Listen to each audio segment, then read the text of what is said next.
grosses têtes de Laurent Ruquier, c'est de 15h30 à 18h sur RTL. Bonjour, heureux de vous retrouver.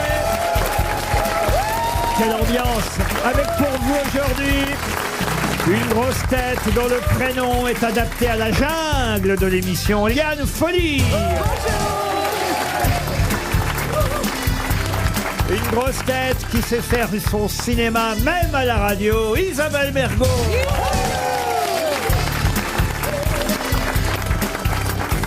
Une grosse tête qui a un appétit de moineau, mais qui ne tâche pas la carrosserie des voitures.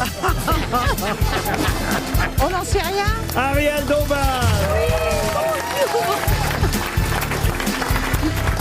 Une grosse tête toujours en tournée avec son one-man show, Boudère is back, et on est ravis quand il is back here. Boudère. Bonjour les gens. Une grosse tête qui a sa caravane au camping des Flots Bleus et son fauteuil dans le grand studio RTL, Antoine Duléry.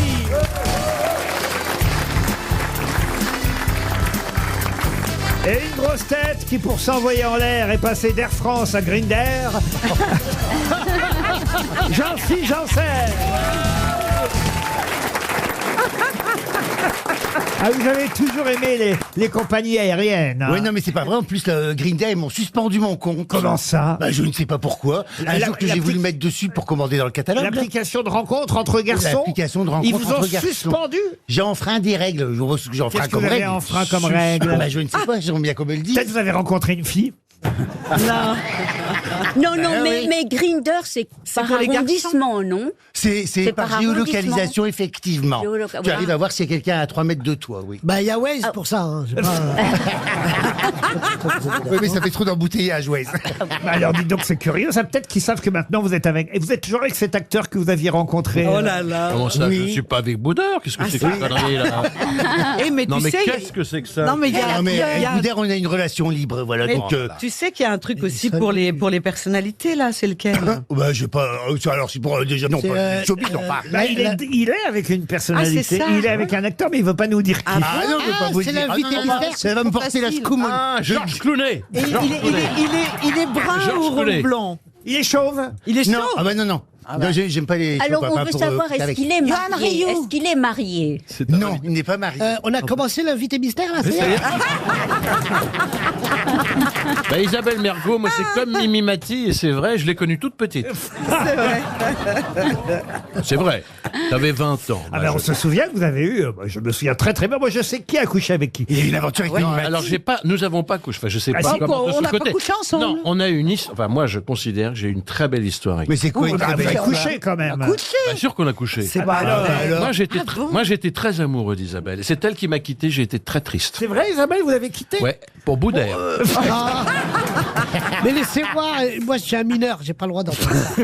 Oui, elle m'a quitté. Non, Elle mais était c'est vrai, vous amoureuse. étiez ensemble. Elle était amoureuse d'un vitrier. Mais combien de temps ça a duré, vous deux? Ah, alors le mec de 3 ans, Carglass. 2-3 ans. 3 ans. On a fait oui notre première pièce ensemble. 3 ans, ça a duré? À peu près, hein, Oh Isabelle. oui, mais enfin. On a par fait notre alternance, on a hein. fait en par alternance. alternance. On a joué 2 pièces ensemble. Mais il faut dire que j'avais un physique exceptionnel à l'époque. Hein. Mais t'es sûr que c'est Isabelle, elle se souvient de rien. Hein. Non, mais c'est normal, elle a l'Alzheimer. J'avoue ça. Non mais 3 ans, je pensais pas. Moi je pensais que ça avait duré 12 ans. 3 mois votre Ah affaire. non Mais pas 3 ans de façon assidue. Non, parce qu'elle avait beaucoup d'autres amis, hein, Isabelle. Ouais, bah oui. Moi, je l'ai quitté parce que quand on faisait l'amour, il me faisait plein d'imitations, noirettes, haricots, voilà. C'est vrai, tu te souviens. Et j'arrêtais pas de te dire, je t'en supplie, Isabelle, dis-moi, j'ai un joli jupon jaune. Refais-le moi. Non.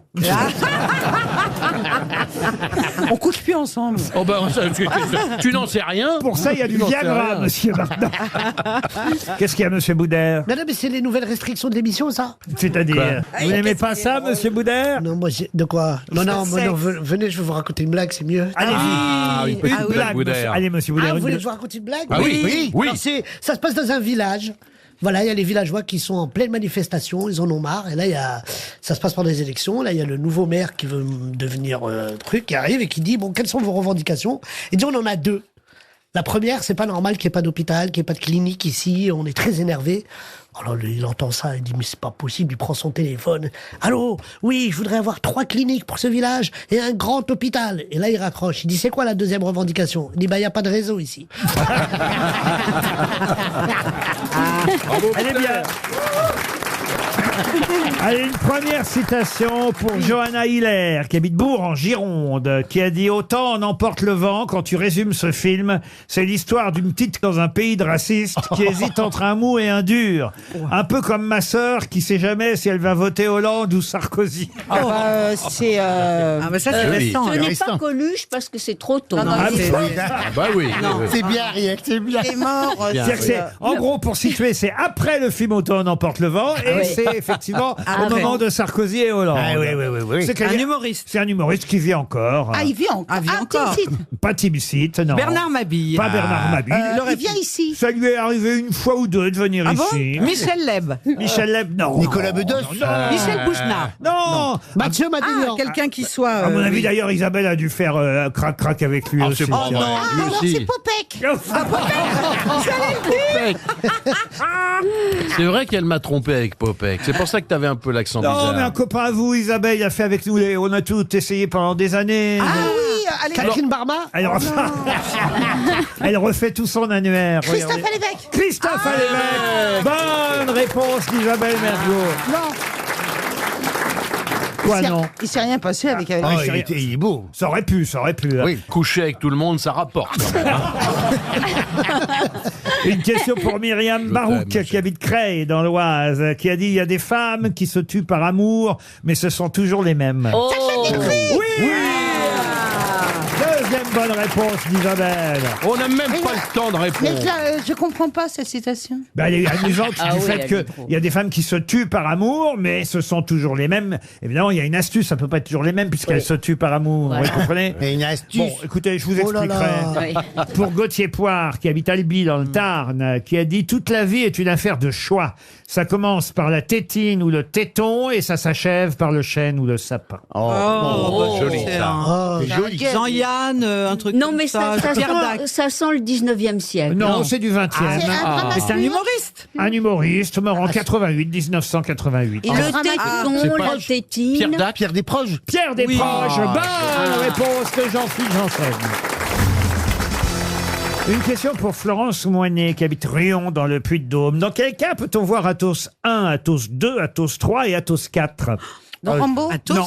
Bah non, c'est dans les KPTP, là, les mousquetaires. Ah oui, dans les trois. Non, Ah non, non, non, non, ils ont il y a pas un le même seul nom. Athos dans C'est pas le... une Oui, mesure bah, spatiale. vous mettez pas en colère, j'essaye, c'est tout. Oh là. Est-ce que c'est pas dans les avions de chasse Mach 1, Mach Athos. 2. Ah, Oui.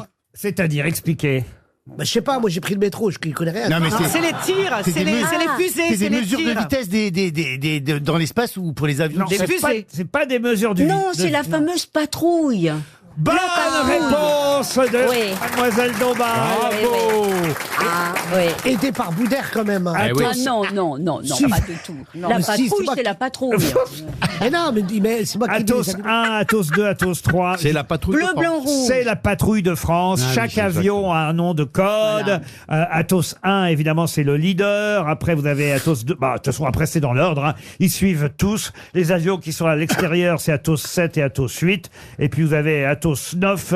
Athos 9, généralement, c'est le pilote le plus ancien de la patrouille. Ah, ah. Ah oui. Et il y a testostérone aussi.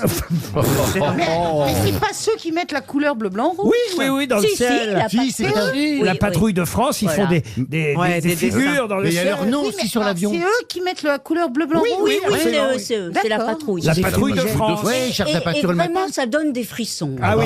Ah oui. Oui, Ah et ça donne Quand envie de on chanter voit, la c'est- Marseillaise. Non, moi, je suis sûr, il a le fantasme du pilote. hein. Ah oui, avec Tom Ah, mais Cruise. oui. Tom Non, Cruise. non, avec Officier de Gentleman. Quand Ah on oui. a vu ce film Ah, mais c'est bien dans les couché. années 80, c'est pas possible de pas tomber amoureuse de lui, c'est bah non. impossible. Michel Drucker aussi, qui est pilote. De tomber amoureuse de Michel Drucker, non plus. Ce n'est pas Magnifique. possible. Ah ben il est beau hein, en costume. Non, mais Ah, mais il Michel est Drucker, il magnifique. pédale. Magnifique. Et Tom Cruise, Ouais. Il pédale un peu moins qu'avant. ouais, moins hein. vite, hein. Dans la smoule, alors. hein. Magnifique. mais Tom Cruise, Vivement il fait dimanche, ses cascades formidable. lui-même. Hein, quoi Il fait c'est Il quoi fait ses cascades lui-même. Bien sûr. Michel Bah, Drucker. Jean-Paul. Michel Drucker. Tu confonds pas avec Mais Jean-Paul Michel Belmondo. aussi. J'ai vu la dernière cascade de Michel quand il s'est assis sur son canapé dimanche dernier. Ah, c'était chaud. On l'embrasse parce qu'il nous écoute. Hein. Mais bien sûr qu'on l'embrasse, bien sûr, Michel. Oui. On t'embrasse, Michel. Michel, on Non, t'embrasse. non, Michel Oh mon Dieu. Alors maintenant, je vais vous parler d'Alexis Godillot, qui est né à Besançon en 1816. Alors Alexis Godillot, vous allez me dire, il a un nom prédestiné, parce qu'effectivement, Il a des chaussures. il a laissé par antonomase, comme on dit dans ces cas-là, son nom au fameux Godillot, ou au Godas, si vous préférez. Ça vient bien de là, car Alexis Godillot, c'est celui qui a inventé... Les Charentaises. Non, bah non, non. Godillot. Mais effectivement, les brodequins militaires pendant la guerre. Et alors, sauf qu'il a surtout amélioré les chaussures d'une façon incroyable. Quelle est l'invention essentielle pour lequel on devrait encore aujourd'hui remercier Monsieur Godillot? Quel est le progrès qu'il a fait Il faire? a mis Les une grosses semelle. semelles. Des- Les grosses semelles. Non, Il a mis une il a mis du pneu. Non, Non, il a mis des talons, des chaussures à des bottes. non, Des lacets. Il a inventé les lacets, j'allais Les dire, lacets. non, Isabelle. il y avait déjà les lacets. Il a Allez, fait monter la lacets. chaussure. Pardon? Il a fait monter la chaussure. Non, non, non. Il a non. mis une semelle. Non plus. Non, il a Et mis. il a fait des chaussures une taille en plus pour qu'on soit bien dedans. Non, mais Il a on mis se une rapproche. coque. On Il se a mis une rapproche. Proche. Ah, il a mesuré le pied finalement. Il a fait la mesure du pied. Il a fait la demi-pointure. Il a fait la Oh, demi-pointure. oh, mais à chaque fois que je parle, moi, personne. Mais si on t'écoute, ma petite Isabelle. Alors, J'ai parlé au public. en tout cas, là où vous avez... Bah oui, on a raison. En tout cas, là où vous avez raison, c'est que c'est pour améliorer oui. notre confort. Ah bah alors, Il a pris les mesures de pied pour Non. en faire. il a fait une chaussure ergonomique. Non, non. Il a Il a inventé. mis un renfort en métal, une petite coque pour avoir plus C'est d'espace. pour le- quelque chose qui est toujours valable aujourd'hui et qui n'existait pas avant lui. Ah, il a Les des œillets pour Il les a, lacets. il a Les- inventé la chaussure unisexe. Non, mais n'importe quoi. Non, mais elle dit n'importe quoi, la dame. là. N'importe quoi. Il a mis des trous pour les pieds qui puent. Non. Ça, c'est géant. Ça, c'est les tongs. Ah oui, pardon. Les Eh oui. chaussures montantes, les non, bottes. non, non, non, non. C'est la forme du pied. Ah, c'est vrai que c'est lié à la forme du pied. Mais oui, donc Il a moulé le pied. Mais j'ai dit ergonomique. Non, non, non. Il a Il a- imaginé, inventé quelque chose qui n'existait Ah, pas un petit trou des fois que l'orteil soit trop grand. avant lui. Personne n'y avait pensé. Un cuir de dingue. souple. Non, Un cuir Et souple. c'était logique. Et c'est plus que logique. Oh là là. Et on va donner 300 € sur cette affaire-là. hein. Ah, je sais, une espèce de languette. Non. Quand on... Et je c'est l'ai sur déjà toutes dit. les chaussures ou que sur les Ah, sur godilles toutes les chaussures. Bah alors regarde, incroyable. Non, mais moi, je pense qu'avant, il y avait des chaussures qui étaient droites. Et lui, il a créé le bout arrondi. Non, qui va... non, il a la voûte plantaire, il a arrondi en bas, là, pour... sinon, après... Il a fait des chaussures pour les pieds plats. On marchait comme les astronautes boum boum. Oui. Et là, il a fait un truc plus Oui, bah, je sais- ergonomique. Au niveau de la poitrine. 300 €. Ah, tout le monde sait. On va donner 300 € à Monsieur Millou. C'était tellement simple. Allez dans le public, regardez, il y a 15 mains qui se Mais lèvent. oui. Ne bougez Bah, levez pas, les pieds j'arrive. plutôt. Bonjour monsieur, comment vous appelez-vous? Michel, Et qu'est-ce que vous faites dans la vie, Michel? je suis retraité. Voilà, c'est super. Et sinon, quelle est selon vous la bonne réponse? À mon avis, c'est pied droit, pied gauche. Il a inventé mais oui. le pied droit et le pied gauche qui n'existaient pas avant lui. C'était tellement simple. Mais non, c'est impossible. Comment ça, c'est impossible? C'est impossible. Les gens, quand ils se chaussaient, ils voyaient bien qu'une chaussure ne pouvait pas aller dans un pied Si, ou dans si, l'autre. aller dans les deux Mais pieds. comment ils marchaient les gens? Les voitures allaient dans les deux pieds. Mais oui. Bien sûr. Non, mais Et, Les voitures. et lui, il a eu l'idée de faire un pied gauche, un pied droit. Peut-être Voilà. que les gens d'avant, ils avaient que des pieds gauches. Ben, mais comment ils On le dit dans le foot. Ils marchaient en canard, les gens, avant. alors. Mais non, mais Laurent a raison. Laurent a raison. D'abord, il a toujours raison. Mais d'abord, moi qui suis d'origine bretonne, il y avait les sabots. Les sabots, il n'y a pas de gauche et de Voilà, droite. et voilà. Et les espadrilles n'ont ni pied droit ni pied Et gauche. voilà. Bah, ni les Exactement. pantoufles. Oui, mais il y Eh ben, avait je des- suis- il y avait des bottines, il y avait Oh. toutes sortes de choses. Les babouches quand aussi. même. Bah Et oui. donc, On est dans les années 1850, Ah ouais. 1860. Incroyable. Avant lui, il n'y avait pas de pied droit, Godillot. de pied Mais les gauche. rois et tout ça, ils mettaient que des chaussures du même pied. Oui, Bah oui, oui, oui, Oui, moi, non, je- non, impossible. Eh ben, c'est vachement plus pratique finalement. Emmanuel Macron, ni droite ni gauche, il a les deux chaussures les mêmes. RTL, Les grosses têtes répondent aux auditeurs. 18h. Marie-Noël est au téléphone. Bonjour Marie-Noël. Bonjour Laurent, ça va? Ah bah très bien, et Marie-Noël est charmante, elle envoie des compliments, elle appelle depuis la Charente-Maritime, écoutez bien, Isabelle, et oui, puisqu'elle appelle de Charente-Maritime, Isabelle, vous doutez bien que c'est pour évidemment faire des compliments à Ariel Dombal. Ah oui, Ariel, elle est super. Et vous êtes d'où de Charente exactement? Quelle ville? Ah, alors un tout petit village à côté de Saint-Jean-d'Angély. Ah, mais oui, alors lequel? Je connais tout. Et Souvert. Ah, oui, non. C'est Isabelle. Mais c'est pas Isabelle que vous vouliez parler, c'est à Ariel, n'est-ce pas Marie-Noël? Ah oui, Ariel, elle est super. Pardon, excusez-moi. Mais Isabelle est très bien aussi. Oui, Oui, mais un peu mais moins moins bien. quand même. Et moi, je Ah, sens si, le gaz, si, moi. Elles sont très bien toutes les deux. Bon, voilà. n'embêtez pas trop Ariel, me dites-vous, elle est géniale. J'espère un jour pouvoir lui parler. Bah, c'est maintenant, Marie-Noël. Ariel, vous représentez vraiment pour moi la femme idéale, on va dire. Oh, comme vous êtes Avec un mignonne. pied droit et un pied gauche. Voilà. Non, très cultivée, enfin, superbe. Bon, mais vous me faites grand plaisir et je prends ça comme des baisers. C'est de la poésie, madame.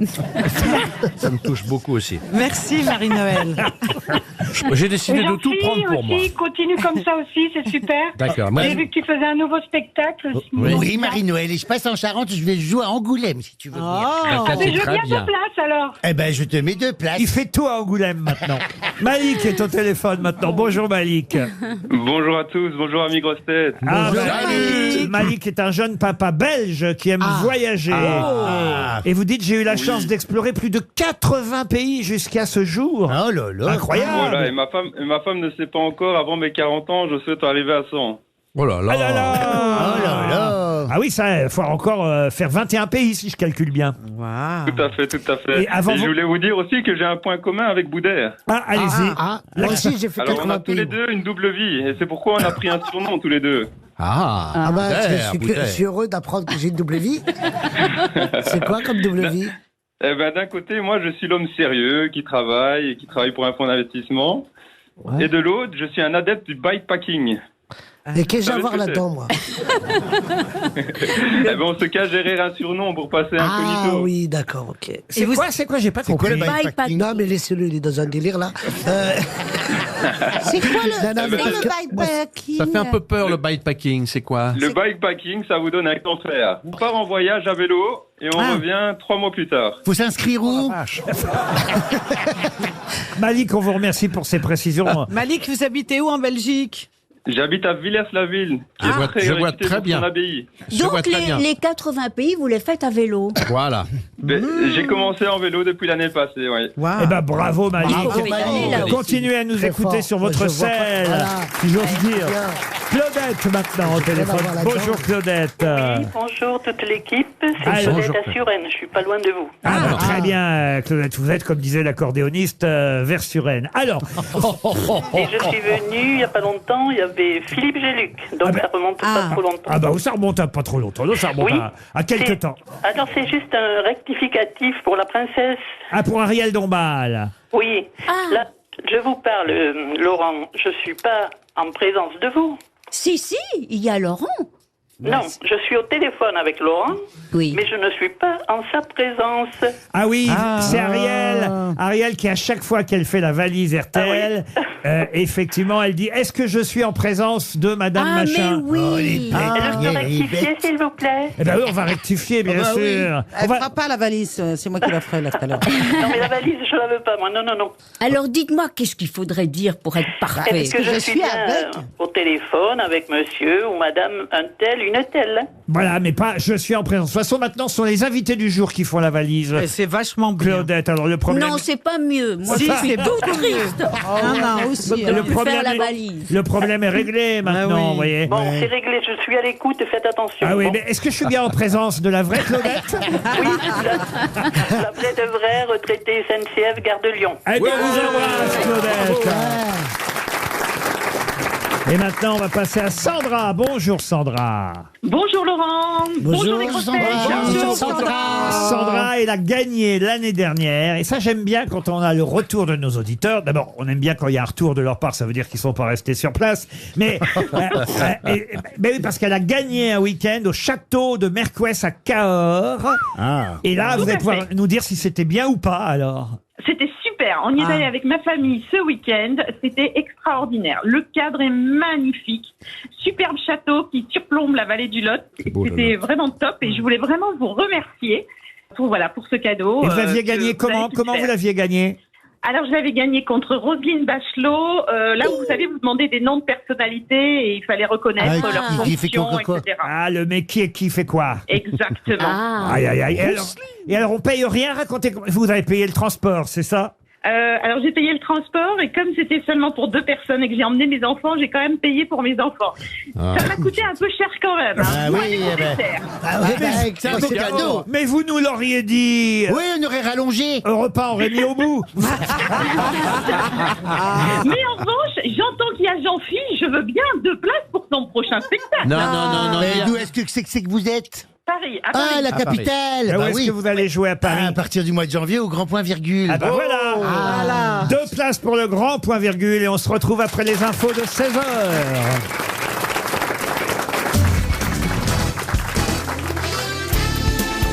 Les grosses têtes avec Laurent Ruquier, c'est tous les jours de 15h30 à 18h sur RTL. Toujours avec Boudère, Isabelle Mergo, Ariel Dombal, Antoine Duléry, Liane Folly et Jean-Philippe Janssen. Ah, une question culturelle et une question d'opéra. Donc, normalement, Ariel Dombal devrait pouvoir répondre à cette question, puisque la question est toute bête. Quel est l'opéra qui fut le premier opéra chanté en allemand? Est-ce que c'est... Casse-noisette. Casse-noisette, non. Orphée et Eurydice? Non. Le lac des Cygnes? Non. Iphigénie en tauride? Comment vous dites? Iphigénie en tauride. Vous inventez des noms? Non, Iphigénie en tauride, c'est un classe opéra. X? Non, c'est un opéra de Gluck. Oui. Eh bien, Tilo Spigen. Non. Est-ce que c'est Opéra Madeleine? Alors, est-ce que c'est du Wagner? ce n'est pas du Wagner. J'allais dire la Valkyrie. Est-ce que c'est du Mahler? Ce n'est pas du Mahler, ce n'est pas du Puccini. C'est du Bach. La première fois que cet opéra fut joué, on était en 1791 et c'était le premier opéra en allemand. Alors peut-être ou Mozart. Bach? C'est de Mozart. Oui. La flûte enchantée. Bonne réponse d'Isabelle Mergo. Ah non. N'applaudissez pas, c'est mon métier. Flûte enchantée. Vous m'auriez dit Zauberflöte, ça aurait été encore mieux. Bah oui. Parce que c'est... Mais moi, je parle pas allemand. Dit Zauberflöte. Et c'est... Non, c'est... Oh non. C'est ça la flûte enchantée. Ah oui, c'est ça, oui. Mais c'est quoi ça? Ah non, ça c'est C'est la pub pour Evian. Mais elles ont raison, c'est bien effectivement dans la flûte enchantée qu'il y a l'air de la nuit, le plus célèbre peut-être de tous les opéras, l'air de la Reine de la Nuit. Allez-y Ariel. Bravo.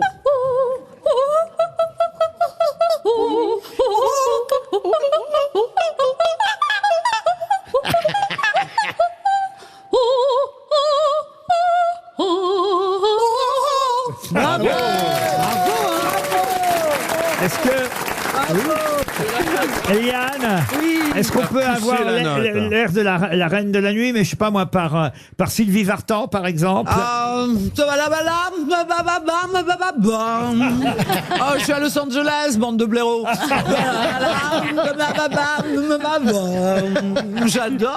J'adore chanter l'opéra. Enfin, Ariel le fait beaucoup mieux que moi, mais écoutez, je vous embrasse, je vous kiss de Los Angeles. Par Véronique Sanson, on peut avoir la Reine de la Nuit par Véronique Sanson.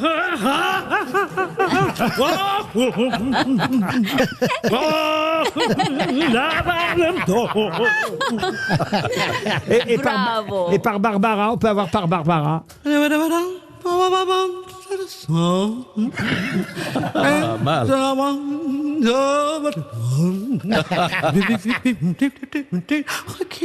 je l'aime. Et par Yves Montand, monsieur Duléry? Et y a un petit cotetier, et elle a des petits tchitchas, et un tchétché avec Laurent Ruquier, puis Boudère et Mergon, c'est quand t'es pile, y a folie, folie, folie. C'est très bien, voyez, vous y arrivez. Oui, quand je veux, j'y arrive.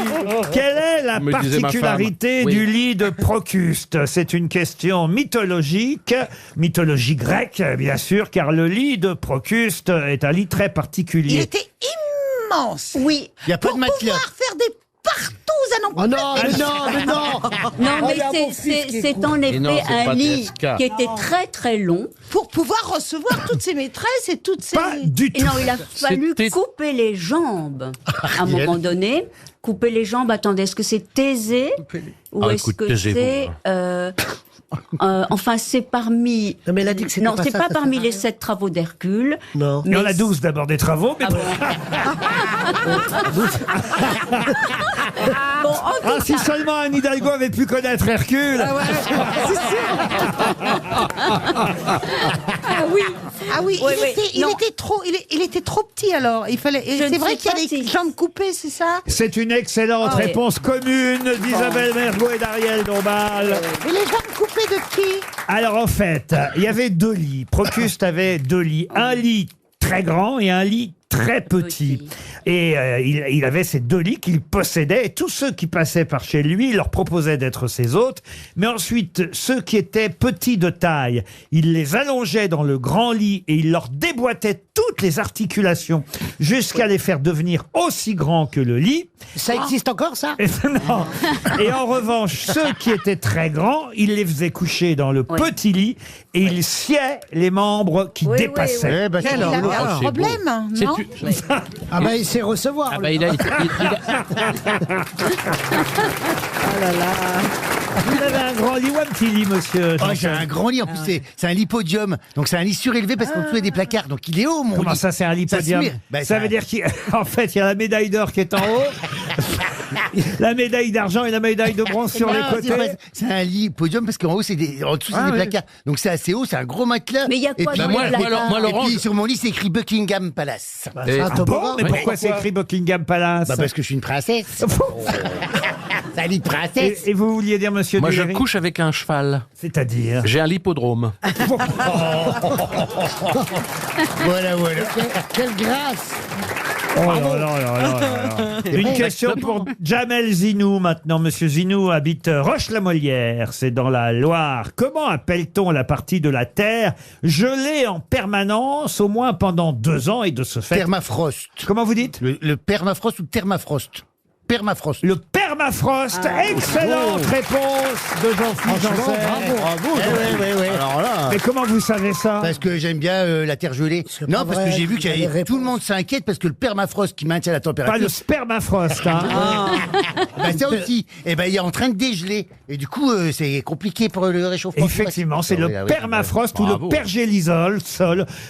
C'est deux façons d'appeler ainsi la partie de notre terre, notre bonne vieille terre, qui est gelée en permanence. Mais effectivement, plus ça va, moins il y a de permafrost. Bravo, monsieur Janssen, Bravo. je n'en reviens pas. Alors là, bravo. Pour Stéphanie Fargier, qui habite Metz, quel est l'autre nom du doux-beurre? Hein? Pas du boudère, Ah hein. voilà, je me Ah oui. souviens bien. Du doux-beurre. Alors le beurre salé. Non, D-O-U, B-E-U, 2-R-E. C'est un sport? Ah, c'est pas du tout un sport, le doux-beurre. Ça se mange? Ah, ça se mange, le doux-beurre, oui. Le doux-beurre. Et souvent, d'ailleurs... La hein, margarine. Ah non. Sur les, Non, ça n'a rien à voir avec le beurre. Sur les affiches, quand vous en achetez du doux-beurre, il y a le nom évidemment plus répandu, mais il y a le nom tel qu'on devrait l'utiliser si on était français, bon français. On doit appeler ça le doux-beurre. Ah, mais Alors c'est- est-ce que c'est un produit laitier? Laitier, non. C'est américain. Alors non, mais c'est vrai que nous, on a plutôt tendance à utiliser un anglicisme pour dénommer le doux-beurre, alors que si on était des bons français, on utiliserait le terme doux-beurre. Ah, est-ce que ce ne serait pas du peanut butter? Comment vous appelez? Du peanut butter. C'est-à-dire Le beurre de cacahuète. Non, mais on se rapproche. Voilà. C'est le Alors, c'est Nutella. le beurre. Non, Nutella. Le Nutella, non. C'est pas les donuts. Non, on se rapproche dans C'est la le. confiture. On se rapproche dans le nom, pas dans la matière ou dans l'aliment. Du beurre, vous imaginez bien que si vous Oui, traduisez, c'est- Du beurre, oui, ça effectivement, il y a du butter là-dedans, mais Oui. il manque quelque chose. Alors, qu'est-ce qui est doux et qui est comme une noix? Cacahuète. Peanut, non, peanut. Et nous, quand on utilise l'anglicisme, on utilise butter aussi. Ah bah absolument, oui. On achète du gnagna butter ou non, du butter gnagna? Est-ce que c'est Du une butter boisson? gna-gna. Est-ce que c'est une boisson? Pas du butternut. Du butternut. Bonne réponse de Jean-Philippe Janssen. Mais qu'est-ce qu'il est fort, butternut. Eh oui, c'est la courge cacahuète, si vous préférez. Eh oui, ça c'est un cucurbitacé, et c'est vrai que, alors ça peut ressembler à de la citrouille ou à du potiron, mais c'est pas tout à fait ça. Le butternut, comme on l'appelle souvent, on devrait l'appeler le doux beurre, D-O-U-B-U, enfin comme le C'est pas beurre. mieux, hein. Ah oui. Pardon. C'est pas mieux. Comment ça, c'est pas mieux? Doux beurre. Bah c'est français, doux beurre, si vous voulez, alors que butternut. Oui, monsieur, c'est français, doux boudin.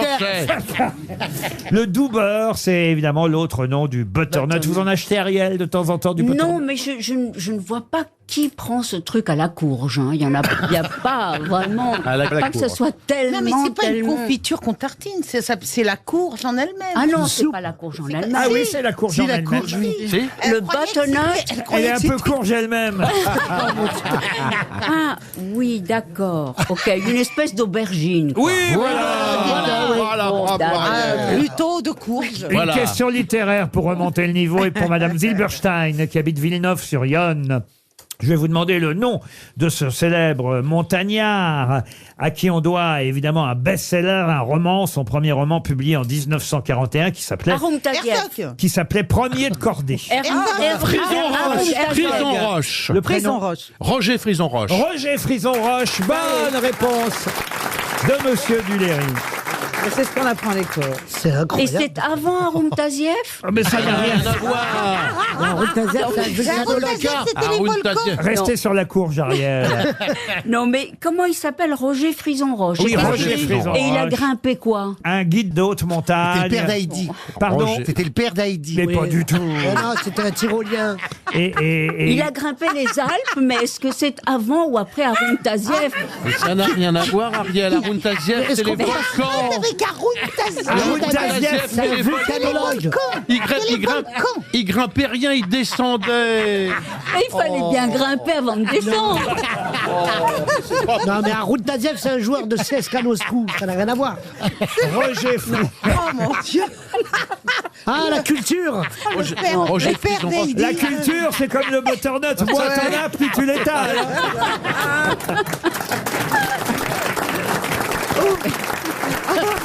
Alors maintenant, une question pour Nadège Bilali, qui habite Beuvry, dans le Pas-de-Calais. Et la question concerne les chauves-souris. Quelle est la différence entre les chauves-souris d'Amérique du Sud et celles des autres continents? Eh ben, elles parlent. Elles ont les yeux bleus. Elles parlent pas la même langue. Non, elles sortent le jour. Elles sortent le Même jour. les ponchos. Non. Elles se mettent pas la tête en Elles bas. connaissent Arun Taziev. Elles sont silencieuses. Non. Non, mais il y a chauve-souris et chauve-souris. Ah, Oui, bah oui, effectivement, oui. Il y a les renards volants, c'est des chauves-souris. Oh là là, si tu vois des renards qui volent, Il y a- là, je vais il y te a donner les- le numéro Ah, d'un. moi, j'ai vu un loup flottant. Il y a les poissons volants aussi. Ouais, puis, Non, mais, et puis il y a des éléphants à la RATP. Allez.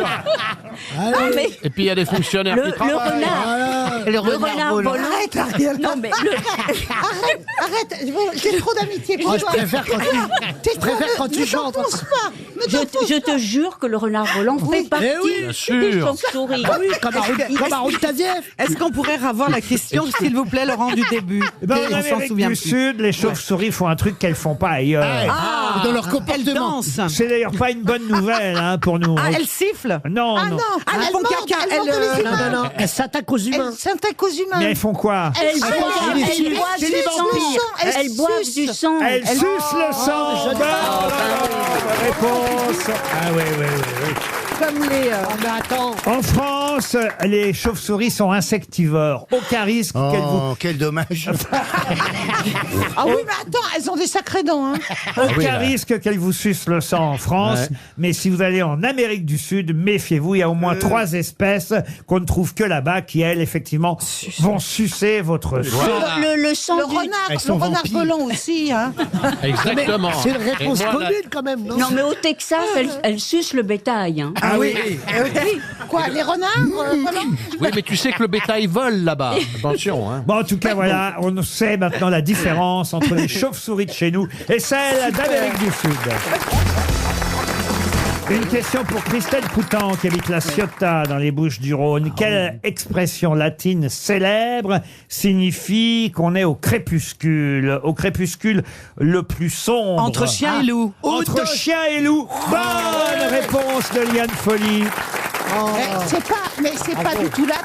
Si, parce que ça vient de Elle l'a dit, elle l'a pas dit en latin. intercanem et lupum. c'est J'ai dit ça. que c'était d'origine latine. Oui. Entre chien et loup, intercanem et lupum. L'heure où la lumière décline, car on confond facilement entre chien et loup. Voilà ce que veut dire cette locution latine. Et effectivement, cela désigne le crépuscule. C'est très beau, Loupou. Ce moment où on n'arrive plus Non, mais je vais vous faire un aveu. à distinguer. Oui. Mais c'est parce que j'ai écrit une chanson au Japon Oui. qui s'appelait comme ça, et avec Jodie Foster, on a fait une publicité où elle jouait, elle réalisait la pub, elle était dans la pub et moi je chantais la chanson. Et donc il voulait, enfin la production, ça me parlait de ce moment-là. Oui. Et je leur disais qu'en français c'était entre chien et loup, mais c'est vrai, ça existe vraiment. Et donc voilà, et cette Et toi, chanson c'était existe. Canem Et ou tout de Loupoum? suite, quand Laurent a demandé ça, j'ai retrouvé la commande qui était faite. Formidable, comme elle est C'est belle. génial. Oh là là, bah, C'est oui. génial. Ah, Eh oui, ben, oui. oui. Bravo. Bah, c'est Vraiment, vraiment- je te C'est très jure, joli. je suis un poème. Ah là là. Écoute, bah, c'est bien d'avoir des choses jolies Elles à sont raconter. terribles entre elles. hein. Non, pas moi. J'en ai connu des Moi, je suis garces. hein. gentille, moi. Mais entre chien et Moi, loup, je tout le monde suis connaît. gentille, moi, c'est les autres. qui sont- Mais tout le monde connaît entre chien et loup. Il n'y a pas besoin d'avoir fait une pub avec Jodie Foster. En tout cas, moi, je t'aime. Je t'explique. 2 ans, je suis resté avec Jodie Foster. Jodie Foster. Ah, d'accord, ça n'a rien à voir. Ah oui, t'as fait Taxi Jodie Driver Foster, avec mais elle. vendredi, on peut parler. C'est joli, Isabelle. Alors, si vous allez sur le lac Motosu, le lac Shoji, le lac Sai, le lac Kawaguchi ou le lac Yamanaka, qu'est-ce que vous pouvez voir? C'est le mont Fuji. Pardon. Le mont Fuji. On est resté au Japon, j'ai enchaîné sur le Japon. Bonne réponse de Monsieur Janssen. Moi, j'ai pas de chance, je l'ai pas vu. hein. Ah oui, moi je l'ai vu. Parce que je suis Moi allé, j'ai pris le train rapide, là, comme, bon, je ne me compare pas à Brad Pitt, mais enfin, quand même, Oui. un peu. Et, Et surtout en ça cette- va. hein. Oh, ça va. Entre Tokyo et Kyoto. Ah non, non, pour aller voir le mont Fuji, c'est C'est pas à Kyoto. Kyoto, C'est à Shizuoka, ça Oui. s'appelle, je crois, ou Shikuazo, je sais plus. Suzuki. Parce que je retiens. C'est très dur de retenir. Mais oui, les- parce que Ah c'est oui. que des syllabes qui s'assemblent. Et voilà, les noms Et- japonais, parce qu'ils n'ont pas les mêmes syllabes Et que les- nous. Il faut rajouter Kiki à la fin. Non, c'est pas vrai. C'est suédois, Kikia. Est-ce que vous avez appris des mots, Laurent? Shizuoka, voilà, il faut aller à Shizuoka. C'est assez rapide parce que le train, comme le fameux, Oui, il va très, très vite. comme le fameux bullet que prend Brad Pitt, il met mais une vitesse folle, il va plus vite que notre TGV. les Sensei. En 1h15, tu y es là-bas à Oui. Shizuoka Oui, depuis oui. Tokyo. Sauf que vous voyez rien parce qu'en fait, il est tout le temps dans la brume. Ça doit être bon, non, pas- Ah, c'est pas tout le temps, moi je l'ai déjà vu. Ah oui. Alors, on l'a vu le mont Fuji. Mais d'où l'avez-vous vu? Ah ben de l'avion, évidemment. Non, mais Laurent. Là, vous avez dit 1h15 de gare de Lyon ou de gare du Nord? De Tokyo. Non, mais tout le monde veut aller voir le mont Fuji et puis tout le monde revient en disant je l'ai pas vu. Je l'ai pas vu. Vous êtes allé au Japon, vous, Isabelle Mergo? Attendez, moi, le maximum que je fais, C'est la Vendée. c'est la Corse. Sinon, je vais soit en Normandie, soit Les en bords de la Bretagne. Marne. En Bretagne. Voilà, c'est beau la La Bretagne. Corse, déjà, vous avez pris l'avion ou Ouais, le bateau ouais. pour aller bah en oui. Corse? Non, l'avion. Ah, L'avion. l'avion. Voilà. Ah bah, Mais je suis pas du tout une baroudeuse. Il faut que j'ai ma voiture. Il faut que je sois sur le sol. Faut... Elle a 4 roues, ta voiture, ou tu fais... Quelle question! Sinon, ça s'appelle un vélo. Hein. Mais pourquoi vous posez cette Mais question, parce qu'elle Ariel elle dit qu'elle aime faire du surplace. Oui, parce que c'est c'est une voiture. Ah oui, une voiture sans roue pour pas bouger. Non, j'aime être sur le plancher des vaches et tout. Voilà. Voilà. Mais j'ai Ouais. peur de voyager. Je connais personne pour m'accompagner. Alors. Non, mais en plus, c'est vrai. Tu as j'ai peur perdu- tu as j'ai perdu peur mon numéro de téléphone. je sais T'as pas, peur de quoi tomber sur un mauvais hôtel, de pas savoir, de pas connaître, de me perdre. Oui, c'est vrai. Ah, c'est mais vrai. un TripAdvisor. En pour fait, ça. j'ai peur. Et le pneu crevé. Oh là là là, Ariel, t'es où aujourd'hui? Quelle discussion speedy. Sur l'autoroute, c'est quand même pas, tu peux pas comparer avec le métro de Tokyo quand même. Ah bah non. Tu comprends rien du tout et tu sais pas où C'est tu écrit en vas. vermicelle Ah non, on partout. comprend très bien partout Non, on maintenant comprend à Tokyo. très bien. Oui, c'est tout Ouais, bilingue. ouais. Enfin, j'ai dit Tokyo comme autre chose, j'ai jamais été à Tokyo. Et sinon, vous avez vu des Yakuza? Non, j'ai Moi, pas. j'aimerais bien aller au Japon pour rencontrer Mais des les mecs qui Yakuza. courent partout sur les murs, là, c'est ça. C'est des petits Mais non, c'est pas ça, ça. C'est des petits renards rouleaux de qui. printemps C'est des renards qui volent. Mais non, les Yakuza, c'est une mafia. Une mafia japonaise, je sais pas, j'étais passionné par ça dans les films. C'est quoi les Yakuza? C'est une mafia japonaise. Voilà. Ah, Et vous avez été à Harajuku? Quoi non? Le quartier à Harajuku. C'est quoi, C'est en ce Bretagne, quartier ça, C'est rien à voir. c'est le quartier un peu hype de Un peu Tokyo, chaud. où la jeunesse dorée, elle est déguisée toujours en manga, ils sont en Ouais, manga. c'est ça. Ça s'appelle l'hôpital psychiatrique. C'est rien à voir. Et ça, c'est Trompé bien. d'endroit. C'est là que j'ai acheté mes... Moi, à l'époque, je suis une vieille hôtesse, j'ai acheté des Tamagotchi. Vous vous souvenez des Tamagotchi? Ah oui, Il fallait leur les il nourrir. fallait leur donner à manger, sinon ils mouraient. Oui, alors Des fois, Ça ils s'appelle mouraient. un enfant, ça.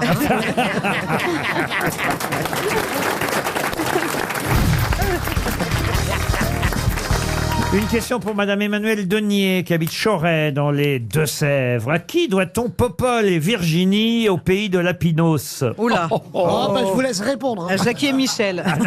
un humoriste qui a voulu. Un humoriste, c'est Ah, quelqu'un non. qui avait de l'humour, mais on peut pas dire qu'il fut humoriste. Déjà, Paul et Virginie, ça se passe Non, à c'est- l'île Maurice. C'est pas Paul Non, et Virginie, mais c'est non. Popol et Virginie au pays des Lapinos. Ah ouais. C'est Rocco Ça fait- Siffredi. Est-ce que ça fait longtemps? Alors, écoutez, c'est sorti en 1934. Ah oui. Popol et Virginie. Un dramaturge Popol et Virginie au pays des Lapinos. Un dramaturge? Non. Non. Pierre Louis. Non plus. Non. C'est un Belge. film. C'est un Belge. Bravo. Ah. Il me semble, j'ai ça en tête. Eh ben oui, bah bravo. Bah sortez-le de votre tête. Huguenot. Ah. Jean-Claude Vous Van dites Damme. que c'est en 34. 37. 37. 34. 34. Ah bon, 34. C'est un Belge très connu, Laurent. Le plus connu des Belges. Jacques Brel. Ah non, non, non. Ah non. Ah ben, Bah, il aurait c'est pu pas des- écrire un truc. Le mannequin Et de Luc. piste. C'est pas le roi Baudouin. Non, le plus connu des Belges à qui on doit Popol et Virginie au pays des Lapinos. Tintin. Tintin. Alors, Hergé. c'est Hergé, évidemment. Bonne réponse collective. Non, mais je l'ai Alors, dit. mais vous m'avez dit Tintin, c'est pas Tintin, voyez-vous. Le dessinateur de Tintin, évidemment, Hergé, Georges Rémy de son vrai nom, avant de dessiner Tintin, avait dessiné les exploits de Quick et Flupk, et aussi Popol et Virginie au pays des Lapinos. C'est vrai que ça sonne un peu porno comme Oui, ça. ça sonne très porno. Alors qu'en fait, Oui. c'est une bande dessinée signée Hergé à l'époque en 1934. Après, il a fait les aventures de Josette et Joko. Oh oui, je me souviens. Et puis ensuite, il y a eu Tintin, enfin Tintin, Ah oui. au pays des soviets. Josette et Joko, je me souviens, c'était le Manitoba ne répond plus. Vos parents étaient vraiment vicieux de vous acheter des BD qui s'appelaient comme ça. Josette et Tiens, ma Joko. petite fille, c'est tout ça. De Hergé. Alors maintenant, c'est un célèbre nageur, parce que vous savez qu'on espère évidemment avoir des médailles olympiques en 2024 Dans la Seine. grâce aux nageurs français. Et je vais vous demander tout simplement, alors là c'est vraiment une question de culture sportive, le nom du premier champion olympique français de l'histoire de la natation. Ah, non, c'est pas Manodou. Français. Et c'est pour Florence Miosotis qui habite à Rion dans le Puy-de-Dôme. On peut savoir l'année? Ah oui. Ah bah alors il a eu sa médaille olympique, c'est une bonne Oui. question. Bah oui, oui, oui. Et il l'a eu en 1952. Ah ouais. Jean-Claude Killy. Jean-Claude Killy était... Mais non, c'était le ski. C'était le ski. Et d'ailleurs, on garde, pour ceux évidemment qui étaient nés en 1952, il garde l'image de son père Gaston qui a sauté tout tout habillé, coiffé d'un béret dans la piscine d'Helsinki, parce que ça se passait là-bas, après sa victoire. Et cette image a fait le tour du monde. l'ai vu, cette On image. voit le papa nageur coiffé d'un béret qui saute dans la piscine. Ouais, il a failli se noyer. Gaston Lagaffe. Mais non. Il a failli se noyer, son père. Ah bah bonjour l'hygiène. Hein. Gaston Defer. Et en fait, parce que quoi, c'est une famille Et de sportifs. pendant 52 ans, il est resté l'unique médaille d'or de la natation Oh, on devrait le jusqu'à Laure Manodou. C'est-à-dire qu'avant Laure Manodou, il n'y a eu que lui. Voilà. C'est elle qui a... Oh là là, c'est dingue. Ah, oui, oui, oui. Il Non, est c'est pour ça que c'est une bonne question. Ah oui, oui, bah vous voyez. oui, Et c'est- son nom est connu parce que forcément, il y a des tas de piscines en France, des centres aquatiques qui portent son nom, vous imaginez bien. Ah, Jean Boin. Boulevard. Comment vous dites Jean Boin. Jean Boin, non. Aqua Boulevard, elle a dit. Mais non. Intéressant. David Danger.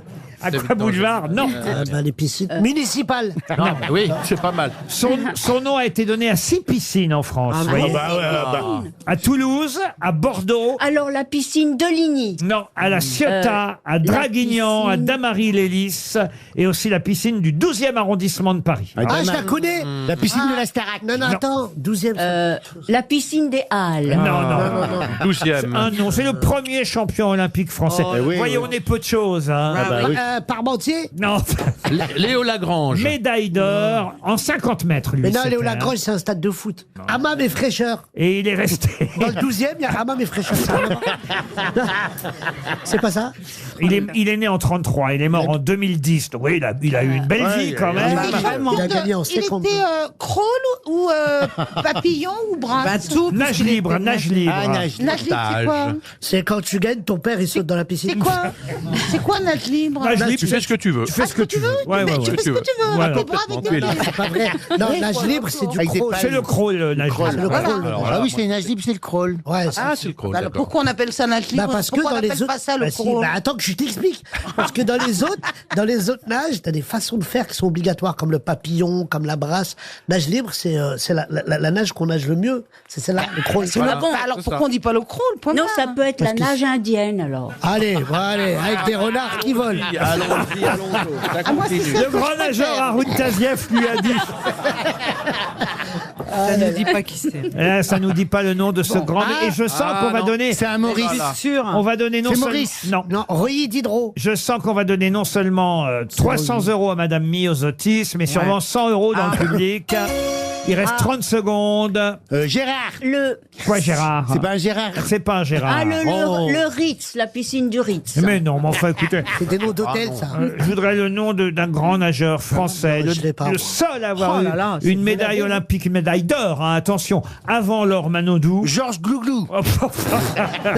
Et quand même, vous voyez, c'est terrible parce qu'on est peu de choses. Voilà. Oh là là. Stéphane Plongeon. Non, non.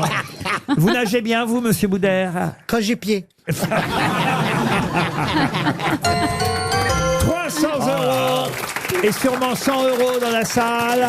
Regardez, il y a une main qui se lève. Ah là, oui. une Il y en a autre, qu'une seule, hein. une autre Non, non, là-bas, deux, monsieur deux. Janssen, et une autre là-bas dans le fond. Trois. Il y a 3 auditeurs qui connaissent. Ah bah, disons qu'ils sont forts, hein. 3 auditeurs, vieux auditeurs qui. Bonjour monsieur, comment vous appelez-vous? Yann, Et qu'est-ce que vous faites Yann dans la vie? de l'informatique.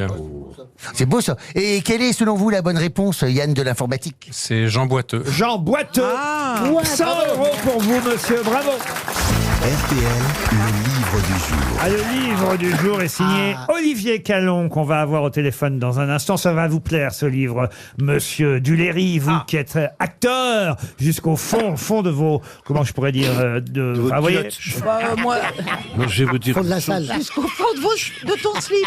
Je suis- C'est ça que- mais non, mais ce que je veux dire, c'est que il avait déjà dans sa famille des ancêtres acteurs, monsieur Duléry. Oui, monsieur, Et, c'est vrai. et il est acteur, voyez, de famille en Je famille, suis acteur, de père en fils. Père en fils. Et vous avez forcément entendu parler de Cécile Sorel. Tout à fait. Et ce livre d'Olivier Calon s'appelle Cécile Sorel, l'idole des années folles. C'est chez Bûcher-Chastel. Ma première question, avant évidemment qu'on parle avec Olivier Calon au téléphone, et ce sera une question à destination de Madame Aurélie Corse de Noisy-le-Grand, c'est quelle phrase célèbre a prononcé Cécile Sorel? L'ai-je bien descendu? Bonne réponse d'Ariel Dombal. Bravo. Phrase qu'on attribue souvent à tort à Mistinguett, mais en fait, ce serait à Mistinguett qu'elle aurait prononcé cette phrase. J'en suis pas si sûr d'ailleurs, parce que vous n'êtes pas très clair là-dessus, Monsieur Calon. Bonjour. Bonjour. Alors, est-ce que c'est vraiment à Mistinguett qu'elle a prononcé cette phrase quand elle descend? Alors d'abord, c'est pas au Casino de Paris que ça se passe. Ah si, c'est au Casino de Paris. Ah, c'est au Casino. Ah, bon, oui, oui. Alors, elle la prononce à la salle entière. Ah, voilà. Et Mistinguett est dans la salle. Donc, elle la prononce aussi à Mistinguett. Disons que c'était quand même une petite pique pour voilà. Mistinguett. Voilà, parce que Mistinguett était la grande meneuse de revue. Et Cécile Sorel était plutôt une comédienne de théâtre. Qui venait de la Comédie Française. Qui venait de la Comédie Française, où elle a passé 30 ans. Et après 30 ans, la Comédie Française, à l'âge de 60 ans, qui est quand même à cette époque-là, c'était en 33, un âge assez avancé, elle décide de devenir meneuse de revue au Casino de Paris. Et oui, ce qui est évidemment, pour une actrice de la Comédie Française, est quand même très rare. Et elle prononce cette phrase, donc une fois descendu le fameux escalier du Casino de Paris, vous avez raison, elle prononce cette phrase, l'ai-je bien descendu? Bon alors, peut-être effectivement de façon intentionnelle vers Mistinguett, et c'est peut-être pour ça d'ailleurs que souvent on croit que c'est Mistinguett qui a prononcé cette phrase. Et puis c'est vrai que les meneuses de revue de cette époque-là, on pense d'abord à Mistinguett, et pas à Cécile Sorel. Et d'ailleurs, il y a une autre phrase dont souvent on est persuadé que c'est Arletty, alors pour le coup, qui l'a prononcé. Atmosphère. Non, et ce serait elle, Cécile Sorel, qui l'aurait prononcé. C'est la fameuse phrase à propos des Allemands. Ah oui, mon international. Mon cœur est français, mais mon international. Alors ça, ce serait bien Arletty, mais c'est pas celle-là. Non, c'est fallait pas les laisser rentrer, c'est ça? Voilà. Fallait pas les laisser rentrer. Les Allemands, fallait pas les laisser rentrer puisqu'elle est accusée d'avoir eu une liaison avec un soldat allemand. Ah, ça je savais pas. Est-ce qu'elle a été épurée à la fin de la guerre? Elle a eu 1 an d'indignité nationale. Voilà. Non, on l'a pas accusée d'avoir une relation, excusez-moi. D'avoir dénoncé, pire que ça, j'ai envie de dire. D'avoir demandé d'occuper un appartement dont un juif avait été chassé. Voilà. Mais on n'a jamais su si c'était vraiment elle qui l'avait écrit ou pas. Il y a un mystère autour de ça. Mais effectivement, c'est encore plus terrible. Elle, évidemment, a toujours démenti Oui, tout à fait. Elle dit que c'était pas elle qui avait, ou plutôt qu'elle ne comprenait pas l'allemand et qu'elle avait. Donc elle l'a fait écrire par quelqu'un d'autre sans savoir ce que cette personne écrivait. Voilà. C'est possible en même temps. Mais il a le bénéfice du doute, on va dire. Alors, on s'est un peu comme Lynn Renaud à une époque, on s'est un peu, et même très souvent, moqué de l'âge de, non mais c'est vrai, de Cécile Sorel. En fait, oui, ce qu'on n'imagine pas aujourd'hui, c'est le degré de popularité qui était le sien à son époque. Parce qu'on l'a pas mal oublié, Cécile Sorel, aujourd'hui. Mais c'était la comédienne la plus célèbre de son temps. Dans les journaux, on parlait d'elle pratiquement tous les jours. Et c'est très curieux qu'on l'ait comme ça aujourd'hui à ce point-là oublié. Et c'est aussi pour ça que j'ai écrit le bouquin. C'était un peu pour réhabiliter cette personne qui avait été extrêmement connue, qui a eu un rôle très important au-delà du théâtre, qui était l'amie du tout Paris, des politiques, des artistes, et qu'on a vraiment oublié aujourd'hui. Elle était née quand, Cécile Sorel? Je veux dire, elle est contemporaine de quel grand acteur de la Comédie Française? Elle est née en 1873. Ah oui. Donc c'est après Sarah Bernard. Elle est rentrée à la Comédie Française vers 1910 à peu près. Et elle est morte dans les années 60 à Trouville, à Trouville-sur-Mer dans le Calvados. À 92 ans. Ah oui. Et c'est vrai qu'à cause de cette histoire de collaboration franco-allemande, elle a prononcé cette phrase exacte qui serait « Les Allemands n'auraient jamais mis les pieds chez moi si vous ne les aviez pas laissés entrer ». Une phrase qu'on attribue plus souvent à Arletty qu'à elle. Mais c'est vrai que la vie de cette femme est absolument hallucinante. C'est incroyable. Parce qu'elle va aussi, alors ça c'est la cerise sur le gâteau, j'ai envie de dire après, cette vie on va dire plutôt dissolue, c'était un peu comme une grande cocotte en quelque sorte. Eh bien, elle va rentrer dans les ordres. Voilà, dans le tiers ordre, quand elle a plus de 60 ans, elle remet son âme entre les mains de Dieu, ce qui ne l'empêche pas de continuer à aimer les fêtes, le champagne, à sortir, etc. Mais alors, qu'est-ce que vous dites les ordres? C'est pas tout à fait les ordres. Non, c'est ce qu'on appelle le tiers ordre. Alors, c'est-à-dire c'est-à-dire qu'elle peut mener une vie comme tout le monde, mais elle a des obligations de vivre selon l'enseignement du Christ et de porter un habit religieux. Voilà, peut c'est les seules obligations. Mais attendez, elle descendait l'escalier en religieuse? Ça, c'était avant. Au même moment. Non, bah parce que vous avez dit, vers la soixantaine, elle a descendu les escaliers. Oui. À 60 ans, elle a descendu les escaliers. Et après, vous dites, à la soixantaine, elle est rentrée dans les ordres. À la fin de la soixantaine, elle est rentrée dans les ordres. Une fois qu'elle a descendu l'escalier, elle s'est dit, bon, bah maintenant, je fais bonne sœur. Bon, enfin, c'est une vie quand même, effectivement, très, très étonnante que celle de Cécile Sorel, qui était aussi, et ça, on n'a pas encore dit, une sorte de nouvelle comtesse de Ségur. Mais c'est une vraie comtesse de Ségur, puisqu'elle a épousé le comte de Ségur. Et elle est devenue comtesse de Ségur par son mariage, voilà. Et lui, il travaillait au ministère des Affaires étrangères, et il paraît qu'on le surnommait le Corset. Oui, c'est vrai. La presse était très méchante avec lui, oui. Elle était très méchante avec Sorel, elle était aussi assez méchante avec son mari. Bon, ça n'a pas été un grand mariage d'amour. Hein, on les surnommait la belle et le bête. C'est affreux quand même. Ah oui, les fossiles et le marteau. Enfin bon, il y a eu plusieurs. Oh, c'est joli ça. C'est joli. C'était pas très gentil en tout cas. Mais non, ça n'a pas été un mariage très heureux, le comte de Ségur. Aimait beaucoup la boisson et les jeunes femmes, donc ça s'est mal terminé. Et elle est morte de quoi? À Trouville, de vieillesse? Elle avait plus de 90 ans, elle avait 92 ans. Ah, oui. À plus de 92 ans, on meurt de quoi? C'est les arrêts de jeu. Elle s'est cassé le col du fémur. Laurent faisait allusion à mon grand-père qui était à la Comédie Française. Je crois que mon grand-père a joué avec elle. Il s'appelait Albert Duléry, dit Albert Réval. Il était en 1922 à la Comédie Française. Je crois que j'ai une affiche où il y a Cécile Sorel et mon grand-père. Absolument. Elle est restée 30 ans, donc elle y était à ce moment-là. Oui, exactement. Oui. Eh bien, je vais vous offrir le livre d'Olivier Callon, Antoine Duléry. Avec grand plaisir. Ça s'appelle Cécile Sorel, l'idole des années folles. C'est chez Bûcher-Chastel et c'était notre livre du jour. Merci, monsieur Callon. Une question pour Sarah Aude qui habite Saint-Romain-la-Motte dans la Loire. C'est un ingénieur suisse qui s'appelle Georges de Mestral qui un jour de 1941 va se balader comme ça dans la montagne et il va voyager avec son chien dans les Alpes. Et ce jour-là, quand il revient de cette petite sortie de montagne, il invente quelque chose. Quoi donc? Qui a un rapport avec la montagne? Qui a un rapport avec la montagne. Le reblochon, non. Un peu à cause de son chien, parce que il regarde son chien quand son chien revient de la balade avec lui, et là, il a une idée, parce que quelque chose s'est passé. Alors, attendez, c'était en quelle année? En 1941. Alors, est-ce que ce ne serait pas le paratonnerre? Non, pas du tout. C'est quelque chose qui a un rapport avec le... J'aimerais vous faire plaisir parfois, Ariel. Non, mais ça aurait pu. Mais le bien chien, sûr. avec les poils tout hérissés. Mais bien sûr. Donc, il se rend compte qu'il y a de l'électricité statique. Le scratch. Non. Comment vous dites? Vous voyez, La laisse. là, voilà, vous Il a m'écrivez créé la laisse. le scratch, parce que le chien avait pris dans ses poils les petits trucs là qui collent, etc. Et il a inventé le scratch. Le velcro. Ah, le velcro. Bonne réponse d'Isabelle Mergo.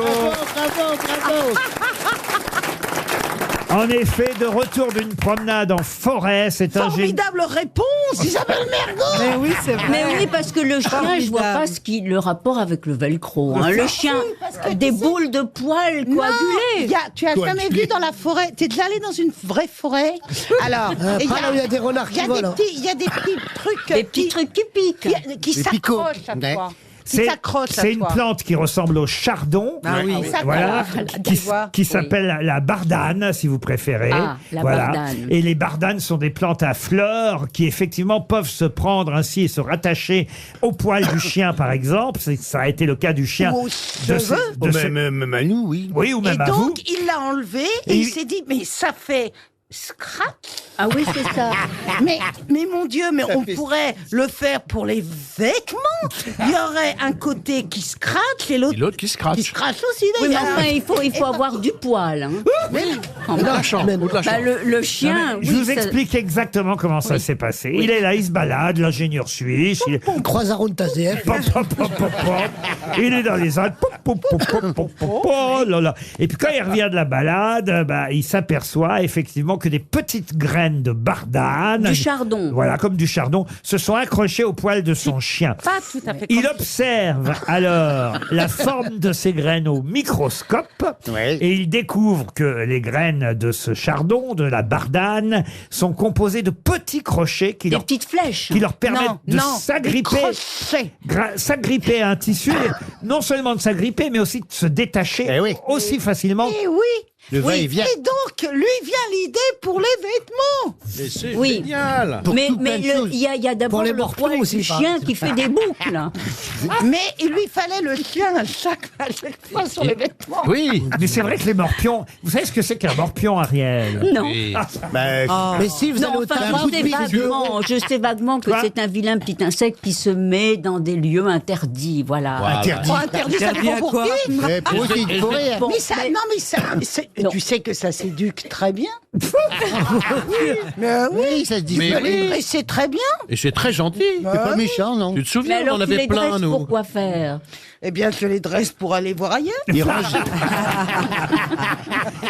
Le velcro a été inventé en tout cas par cet ingénieur suisse en 1941, de retour d'une balade. On peut appeler ça une fermeture auto-agrippante, un scratch, comme l'a dit si bien notre camarade Isabelle Mergot. Mais scratch, en fait, c'est l'onomatopée du bruit que fait la séparation Je ne me souvenais plus comment ça s'appelait. de la velcro. fixation, et c'est scratch, mais autrement c'est velcro ou alors encore hook and loop fastener. Vous voyez, Oh, c'est mieux scratch. Ouais, c'est mieux scratch. en anglais, généralement les jeunes ont des lacets et les vieux ont Des velcro. des chaussures à scratch. Ça, c'est pas vrai. Ah, Ah, monsieur. monsieur la scratch, oui. Bah oui, Bah, monsieur est jeune. Non, pas du Et il a des, il a, Et oui, il a mais un- c'est vachement un- bien, un- les scratchs. Et je vais vous dire, Oh, et je mais vais c'est vous bon. dire, Laurent Ruquier, vous vous trompez parce que plus on est jeune, plus on a des scratchs. Parce que moi, ma fille, elle a des scratchs Ouais. parce que ça va plus vite le matin. Exactement. Alors, elle a des faux lacets pour faire genre qu'elle lasse, mais en fait, il y a des scratchs et fermeture éclair sur les côtés. Moi aussi, j'ai ça. Exactement. Mes enfants petits avaient des scratchs aussi. Mais vous avez absolument raison, parce qu'en fait, ce qui se passe quand on est jeune, c'est exactement ce qui se passe aussi quand on est vieux. C'est le même problème. Et donc, effectivement, quand on est vieux, on retombe à l'âge Exactement. où, effectivement, Eh oui, on des a du enfants. mal à Bah mettre oui, ses bien chaussures sûr. et on retombe mais au dis- scratch. Et On est en c'est- train de dire la même chose. Exactement. On retombe aussi de la bande Velpo. Non, c'est pas Non, velcro. Non, non, mais il y a la bande Velcro, mais il y a la bande Velpo. Oui, mais c'est pas Mais Il y a la non, bande ça n'a vieille rien peau, Ariel. Vieille peau. Rien à voir. S'il vous plaît. Voilà. Bon. Mais la bande vieille peau, c'est ce qu'on met autour d'une Mais d'une- oui. d'une Alors, blessure. comment s'appelle celle qui colle? Eh ben, La c'est velcro. Des morphiones. La UU. Mais non, c'est des trucs auto-extensibles pour les. L'épilation, ça s'appelle l'épilation. Qu'est-ce qu'ils sont douillés, d'ailleurs, Oh. les gens qui se plaignent de l'épilation. J'ai fait ça pour la première fois l'autre jour, parce que sur le torse, parce que quand on vieillit, on a des poils blancs, c'est pas beau. Ouais. Et donc, j'avais envie de... Et ben, franchement, tout le monde m'a dit, oh là là, ça va faire mal. mais Ça va non. faire... Mais alors, rien, des gonzesses, moi, je veux dire. C'est vrai. Ah, vraiment, alors, complètement. pas du tout. Ça fait pas mal, ça fait Rien pas du mal. tout, alors. Bien sûr. Alors, Velcro Ils vous l'ont fait à ou la Velpo? Ils vous l'ont fait à la cire ou au fil? Et non, ils me l'ont fait au torse. Au fil.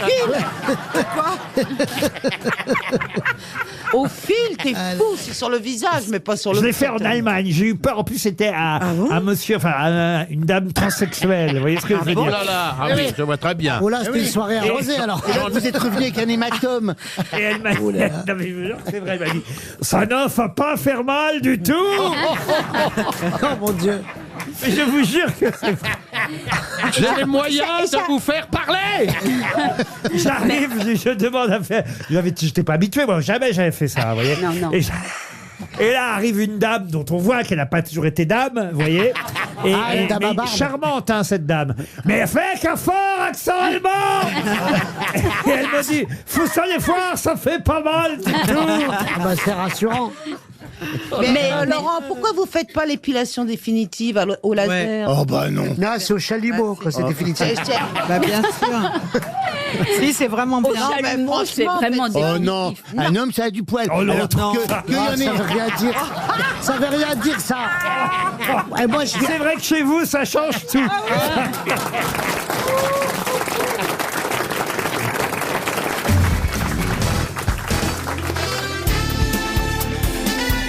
Les grosses grosses têtes de Laurent Ruquier, c'est de 15h30 à 18h sur RTL. Toujours avec l'excellente Ariel Dombal, la magnifique Isabelle Mergo, le trublion Boudère, l'irrésistible Antoine Duléry, la folle Liane Folie et le viril Jean-Philippe Janssen. Et on va voir au téléphone dans un instant monsieur Dominique Thomas.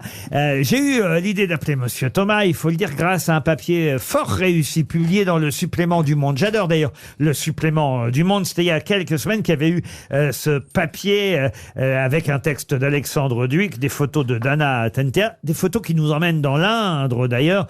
Et là-bas dans l'Indre, monsieur Thomas, qu'on va avoir au téléphone, est propriétaire du plus grand quoi de France? Dans l'Indre. Oui, dans l'Indre. Non, un cabaret. Un cabaret, Un non. golf. Un golf, non. Alors, est-ce que c'est pour recevoir des gens qui ont de l'argent? De l'argent, pas spécialement. Est-ce que c'est lié mais au il sport peut recevoir, et là je Ah, n'en... c'est les casinos. Non, il peut recevoir, et là je n'en revenais pas quand j'ai lu ça, jusqu'à 700 personnes. Un camping. Non, non, non, non. c'est non. Un hippodrome. Alors attention, 700 personnes sur une journée, hein, pas tous en même temps. hein. Alors, un petit lac. Mais non, sur Mais non, un petit lac, on peut mettre plus que ça. Bon, enfin, un grand lac. Il pour est 700 le personnes. propriétaire du plus grand de France. Plus grand restaurant? Alors restaurant, mais pas quel genre? Le buffet. Ah, le buffet à volonté. Buffet. On est dans l'Indre, tout près de Châteauroux. Oui, oui. Et ça, je peux vous dire, ça s'appelle l'Escale, le lieu. Ah, Et C'est le plus grand De aéroport. fruits de mer. Mais non. le plus grand bateau péniche Châteauroux. restaurant sur un péniche. Mais non, mais enfin, écoutez. La fameuse Le plus gambade grand de Châteauroux. restaurant gastronomique Mais français. non. La Une resta- auberge, qu'est-ce qu'il y a une comme restaurant auberge. en Ah, France brasserie, la plus grande brasserie de Mais France. non. Le plus grand restaurant qui fait de la bouillabaisse. Ça Mais non. s'appelle Mais non, attendez, l'Escale. attendez. Un restaurant sur un La fleuve. brasserie, Le le plus grand réfectoire. Escale, ça doit être dans un train. Non, il faut Un radeau. italien, non Un radeau. Laurent, il faut qu'on sache ce qu'on mange là-bas ou pas? Mais vous cherchez un restaurant. Alors, je vais vous dire. Laurent, on y mange ou pas? Alors, non Le plus seulement. grand routier. Le plus grand routier. Bonne réponse d'Isabelle Mergo. C'est le plus grand restaurant. Mais vous avez vu tout ce que j'accumule entre le velcro, le routier. Mais je n'arrête pas. Bonjour Monsieur Thomas et bravo parce que je trouve que ce papier dans Le Monde était formidable pour votre restaurant, même si c'était d'ailleurs à l'occasion d'un problème que vous pointiez du doigt, le problème du recrutement, puisqu'il était dit que vous aviez été obligé de fermer pour la première fois l'été dernier, faute de personnel. Mais quand même, ça donne envie, si on passe par l'autoroute tout près de Châteauroux, de s'arrêter à l'Escale, votre restaurant routier le plus grand de France. Bonjour Dominique Thomas. Bonjour Laurent. Bonjour à vous tous. Alors, Bonjour, monsieur. Mes camarades demandaient ce qu'on mangeait à l'Escale, et ça aussi, alors j'ai trouvé ça absolument hallucinant, parce que le choix est vertigineux. À la brasserie, il y a 7 entrées différentes, 8 plats, 17 desserts, c'est vrai? Oh là là. Oui, et tout.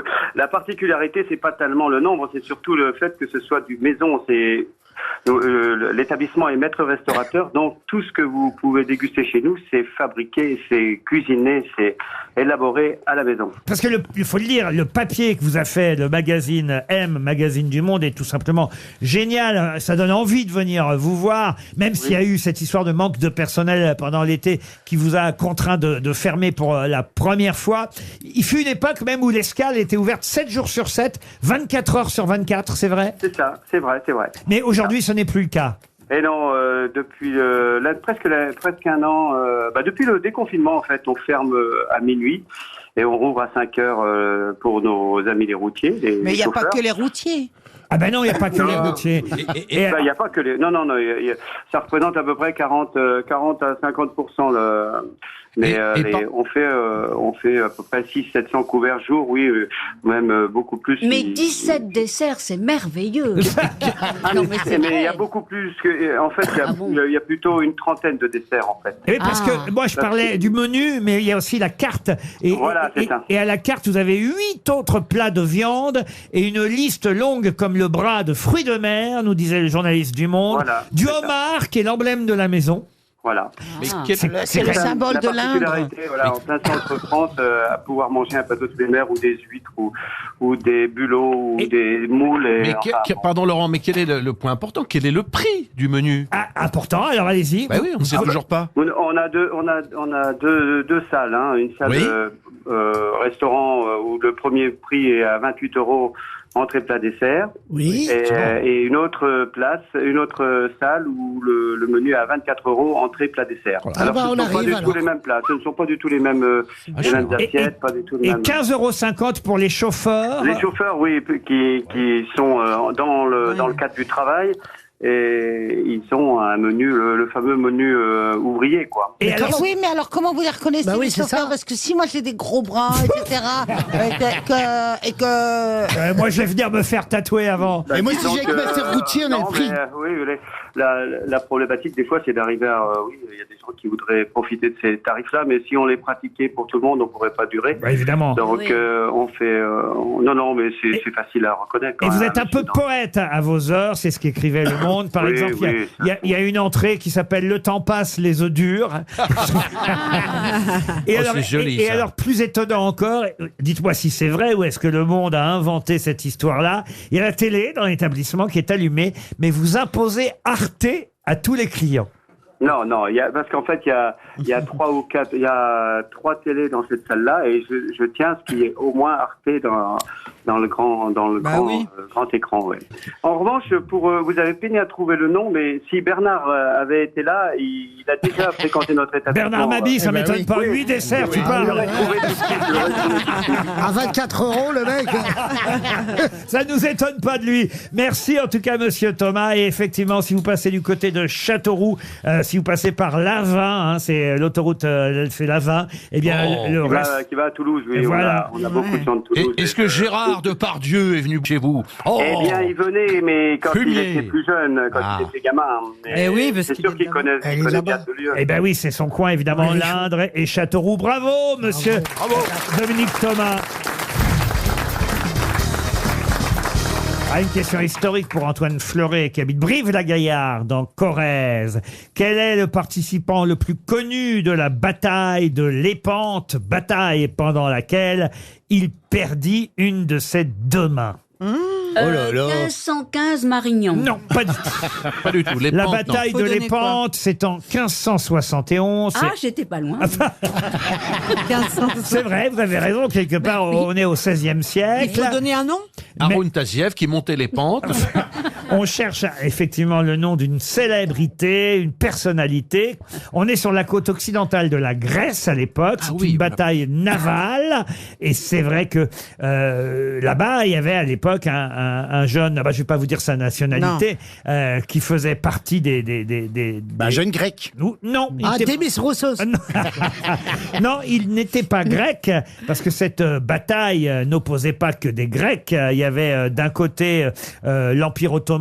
Des Turcs. Voilà, et des Turcs, il y avait des Espagnols, il y avait des Italiens, il y avait... Non, c'était très varié à l'époque. C'est un Turc alors. Je sais même pas comment ils se reconnaissaient. Oui, puis ça ressemble. C'était un Espagnol. Véronèse a peint la bataille de l'Épante. C'était un Espagnol. Oui, un Espagnol qui voyageait beaucoup. S'il était là-bas, oui. Non, mais... Est-ce qu'il passait au restaurant du monsieur? C'était aussi un grand voyageur, c'était pas que un... Toujours est-il qu'il a perdu sa main gauche dans la bataille de l'Épante. C'est un nom comme Velasco c'est le capitaine Ganza ou quelque chose comme ça. Le capitaine Crochet. Le capitaine Crochet. Non, c'est pas lui. Non, c'est pas Velasco de Ganza. Ah non. Je vais vous dire, beaucoup plus connu que tout ça. Laurent, est-ce qu'il était c'est pas Vasco de Gama. Vasco de Gama. Non. Est-ce qu'il était écrivain également? Oui, bien sûr. Cervantes. Et c'est Cervantes. Bonne réponse d'Antoine Duléry. J'espère qu'il était droitier. Ah ben oui, Don Quichotte, effectivement, l'auteur de Don Quichotte, Cervantes, c'est lui qu'on a appelé le manchot de l'Épante. Après, il y a eu l'homme de la Mancha, mais ça n'a rien à voir.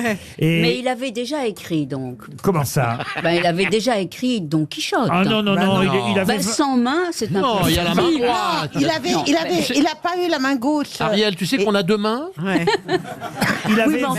Il n'avait que 24 ans quand il a parlé participé à cette bataille de l'Épante où il a perdu la main gauche. Et c'est après qu'il a écrit Don Quichotte, cher Ariel. Donc il n'était pas droitier. gaucher. Voilà. Bah il oui, n'était oui. pas gaucher.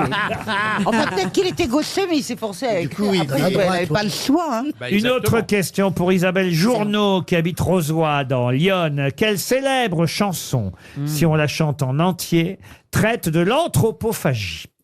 C'est quoi l'anthropophagie? C'est quand tu manges ton prochain. Si je vous mange, par exemple, Monsieur Boudet, Ah bah vous allez pas bien me digérer, monsieur Ruquier. c'est de l'anthropophagie. Alors Quand on c'est mange une des humains, chanson pour enfants, C'est c'est du une comptine. cannibalisme. Ah de- oui, c'est C'est une sur un comptine. bateau. Là, Ah non, non, non, non. les Je la petits connais en plus. Moi aussi. Ah, elle est dans mon spectacle. On me l'a déjà dit. Non mais c'est Les vrai. petits enfants sur le bateau. là, Alors, comment ça s'appelle Attendez, ça va Pince-mi venir. et pince-moi. non, non, non. Ariel, Pince-mi et passe-moi Non. sont sur un bateau. Pince-mi tombe à l'eau. Qui reste? Mais non. Non, c'est Isabelle qui l'avait. Saint-Éloi, c'est Saint-Éloi. mais non, ça c'est le bon roi d'Agobert. Non, oui, alors c'est pas. Alors, Au ok. bout de 5 à 6 semaines, au bout de 5 à 6 semaines, les N'avait navigué qui n'avait jamais navigué. Alors on mangea le petit. On mangeait le petit. On les avait mis dans du Comment sel. s'appelle cette chanson? Ah, Saint-Nicolas. Le petit navire. Il était un petit navire. Bonne réponse d'Antoine Duléry. Bah on l'a chanté. C'est du thon, ça, non? Il était un petit navire. il était un petit navire, qui n'avait jamais navigué, qui n'avait jamais navigué. Ohé, ohé, matelot. Matelot navigue sur les flots. Ohé, ohé, matelot. Matelot navigue.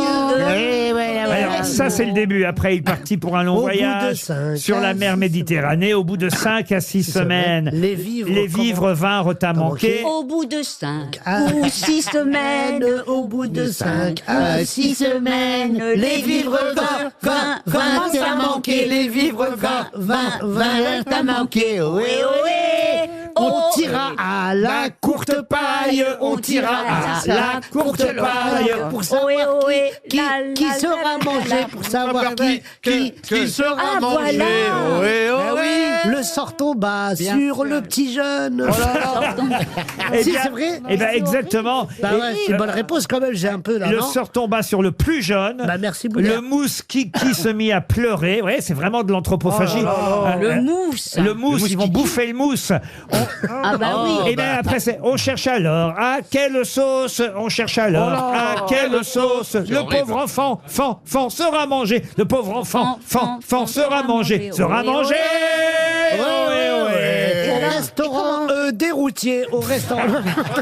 Non mais la suite est Et alors après, c'est quoi la suite la suite est de plus en plus terrible. Oui, L'un oui. voulait qu'on le mît à frire, l'autre voulait le fricasser. Ohé, ohé. Pendant qu'un sillon délibère, il monte en haut. En haut, alors là, il fait au ciel une prière, mais en regardant la mer entière, il vit des flots de tous côtés. Ô Sainte Vierge, ô ma patronne, cria le pauvre infortuné, si Il le j'ai mange pas à la péché, fin. vite pardonne, je ne veux pas être mangé. Au même instant, un grand miracle pour l'enfant fut réalisé. Ohé, ohé. Des petits poissons dans le navire, des petits poissons dans le navire, sautèrent par plusieurs milliers. Ohé, ohé.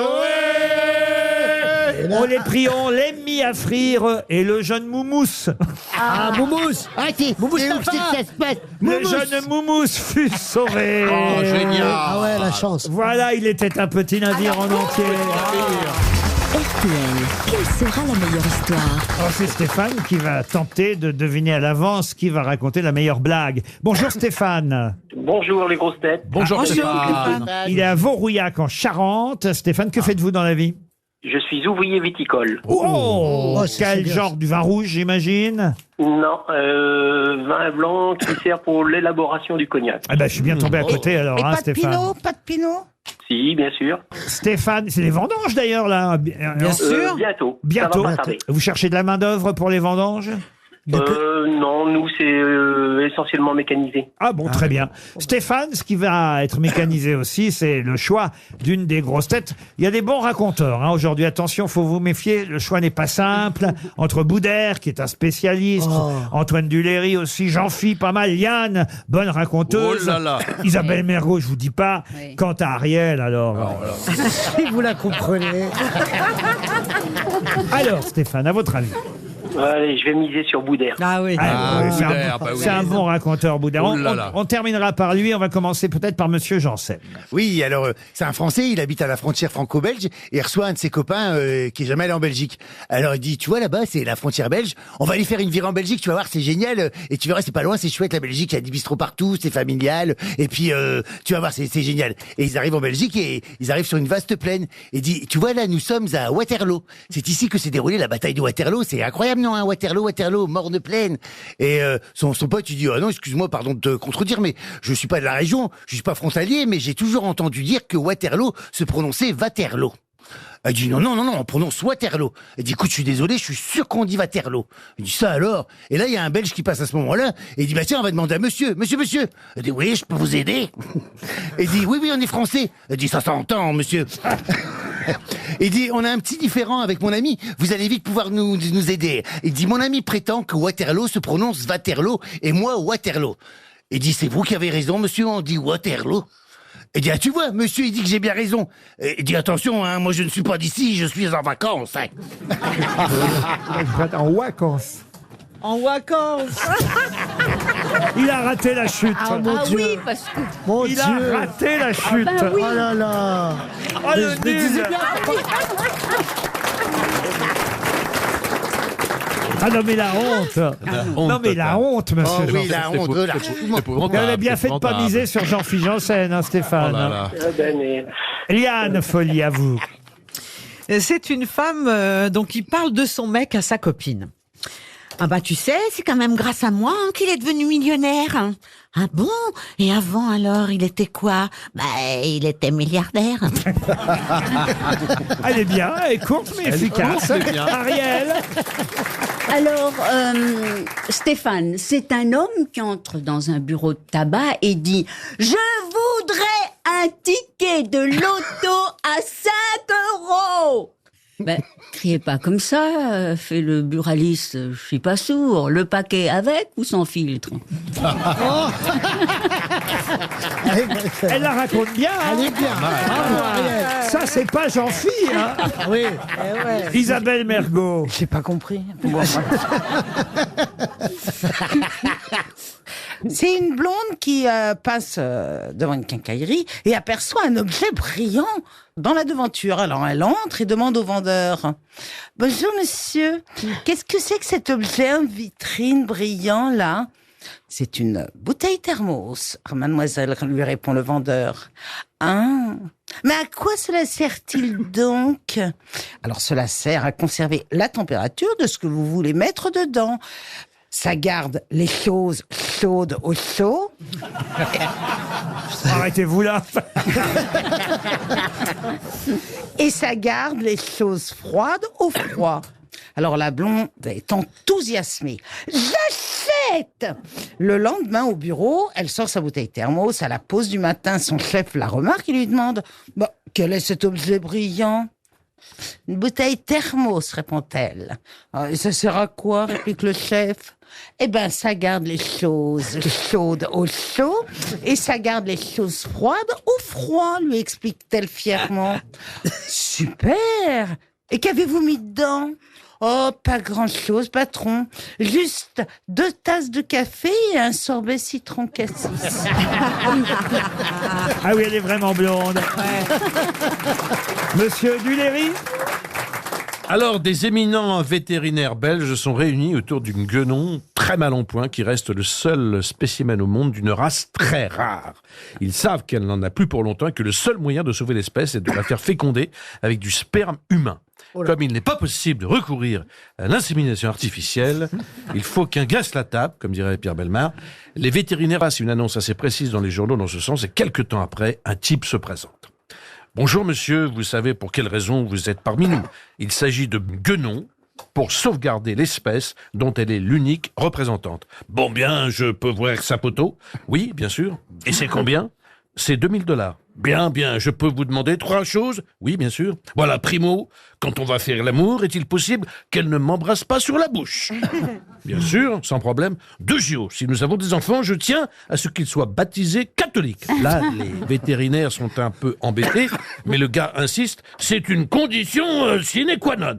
Bon, ben d'accord, on les baptisera catholiques. Et tertio, pour les 2000 $, est-ce que je peux vous faire un chèque ou est-ce que je suis obligé de régler au liquide? Si, elle est mignonne.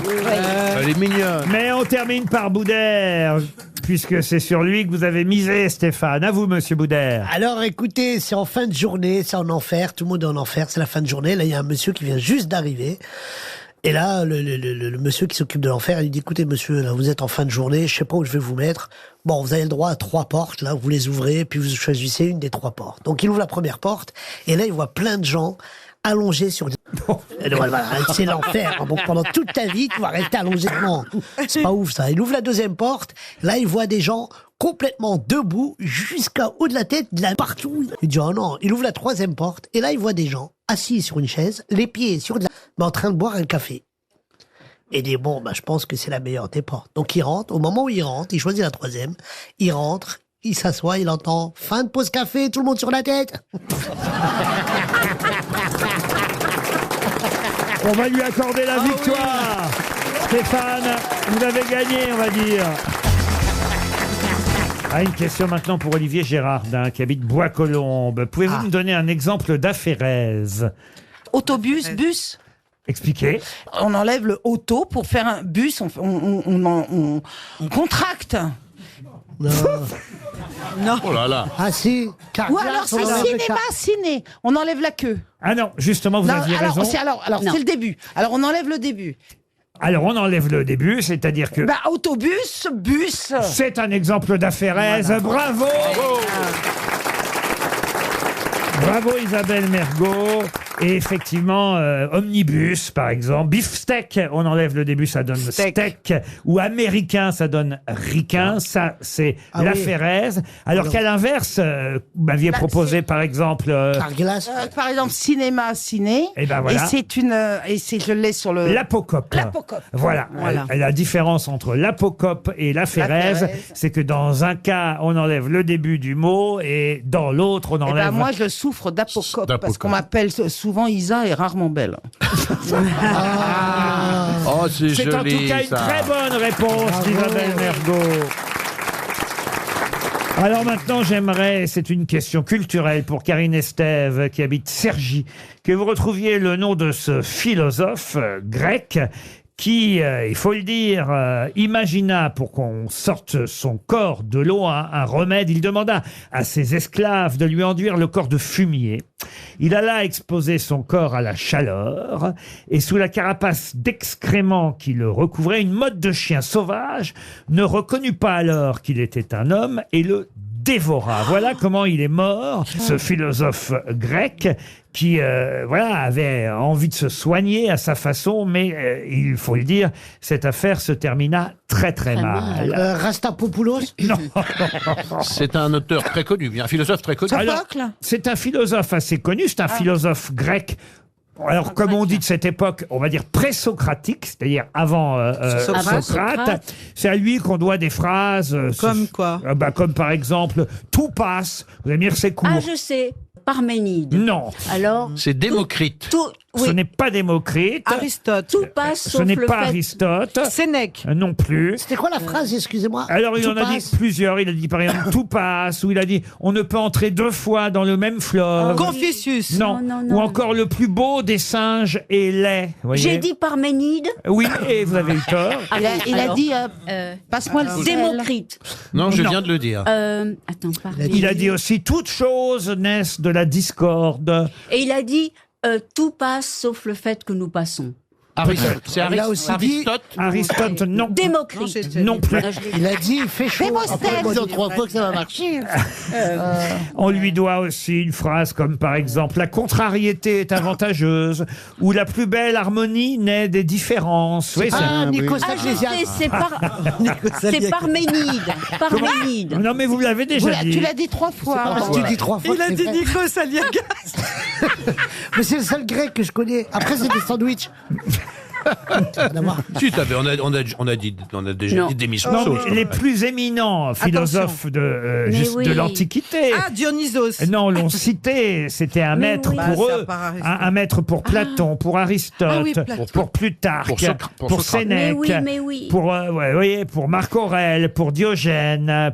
Est-ce que ça finit par os? Non, ça finit pas par os. Non. Ça finit en Nice Non, non, non. Ça commence avec un E. Alors, là. ces écrits ont été rassemblés sous le Ah. terme de fragments, vous voyez, par les érudits. à une pas époque- Antidote Non, non, non. Papyrus Non, non, non, non, non. non. Euripide. Non, non, non. Euripide. Poséidon. Non, non, Lucide. non. C'est beau quand même son relativisme. Le plus beau des singes est laid. Avouez que c'est joli comme Ah oui, phrase. Bah oui, mais Oh, c'est regardez la comme placé, ça. Non, mais on ne se baigne pas 2 fois dans la même rivière. Oui, oui. C'est Démocrite. Oui, Non, oui, on oui. rentre pas 2 fois dans le même fleuve. C'est à Paris surtout. Il a C'était pas- un c'était seul pas nom, génial non c'est plus, un seul nom qu'on Oh doit oui, trouver ou un oui, nom et oui. un prénom. Oui, on peut dire que c'est un seul nom. Oui, oui, oui. Bah, c'est un seul nom, c'est pas un seul nom. C'est-à-dire qu'on on peut rajouter leur droit. Souvent, on faisait ça à cette époque d'où il était. Alors, on disait d'Éphèse. Vous voyez, parce Ah qu'il ouais. il est né à Éphèse et il est mort à Ah, il Éphèse. avait des origines Michel marocaines. d'Athènes. Pardon, C'est pas Michel d'Athènes. Michel d'Athènes. Non, non, puisque c'était d'Éphèse. Ah, vous oui, voyez. Mais il a des origines marocaines. Non, pas Fès, Mais non. d'Éphèse. Des fesses dans l'air. Mais non. Oh. Qu'est-ce qui. Bon, là, on va pas trouver Laurent, je pense. Non, c'est compliqué. Vous, Il est peut-être très pas. connu. Il est très Mais connu. genre, les autres, ils vont trouver. Mais quand même, on a ici une femme qui est l'épouse d'un grand philosophe. Ça n'a rien à voir. Ah, c'est Bernard-Henri Lévy. Moi, je suis la Non, mais- maîtresse, moi, je suis la maîtresse d'un grand philosophe. C'est pas pour ça que je vais trouver. Moi, j'ai couché avec un plombier. Je ne connais pas en robinet. Hein. Ça Non, veut mais rien quel, dire, quel hein, est le premier. sa première lettre. Oui, la première. Ah, si ça peut vous aider. Hérmès. Héraclion. Héraclès. Hermès. Ahmed. Héraclès. Héraclès. Herbert Léonard. Hercule. On se rapproche. Non. Oui, attendez. Air de repos. Non. Erasme. Euh, Erasmus. Horus d'Éphèse. Erasme, il n'y a pas de H à Erasme. Horus, non. Monsieur- Ça dépend comment on prononce. Haricot vert. Mais c'est les seuls mots que je connais qui commencent par. Archimède. Oh, merde. Archimède. Archimède. Ah non, Archimède, non, non. Hélios. Éphémère. Non, le plus près, c'est... Homère. Non, le plus près... Le plus près de quoi? Le plus près, c'était Monsieur Duléry. Héraclès. Pas Héraclite. Héraclès. Héraclite. Héraclite. Bonne réponse d'Ariel Dombal. Il y est arrivé. C'est Héraclite. Ah, voilà. RTL, c'est l'heure de l'invité du jour. À notre invité du jour, il a dirigé pendant plus de 20 ans le théâtre du Rond-Point. On dit qu'il y a peut-être son bureau, encore il nous le dira dans un instant, mais il publie surtout un très joli dictionnaire chez Actes Sud, le dictionnaire de ses amis recommandables. C'est quelqu'un que vous connaissez bien, j'espère qu'il a mis son chapeau. Voici Jean-Michel Ribes, notre invité du jour, ex-directeur du théâtre du Rond-Point, auteur de nombreuses pièces, metteur en scène évidemment. Créateur, entre autres, de Merci Bernard ou Palace.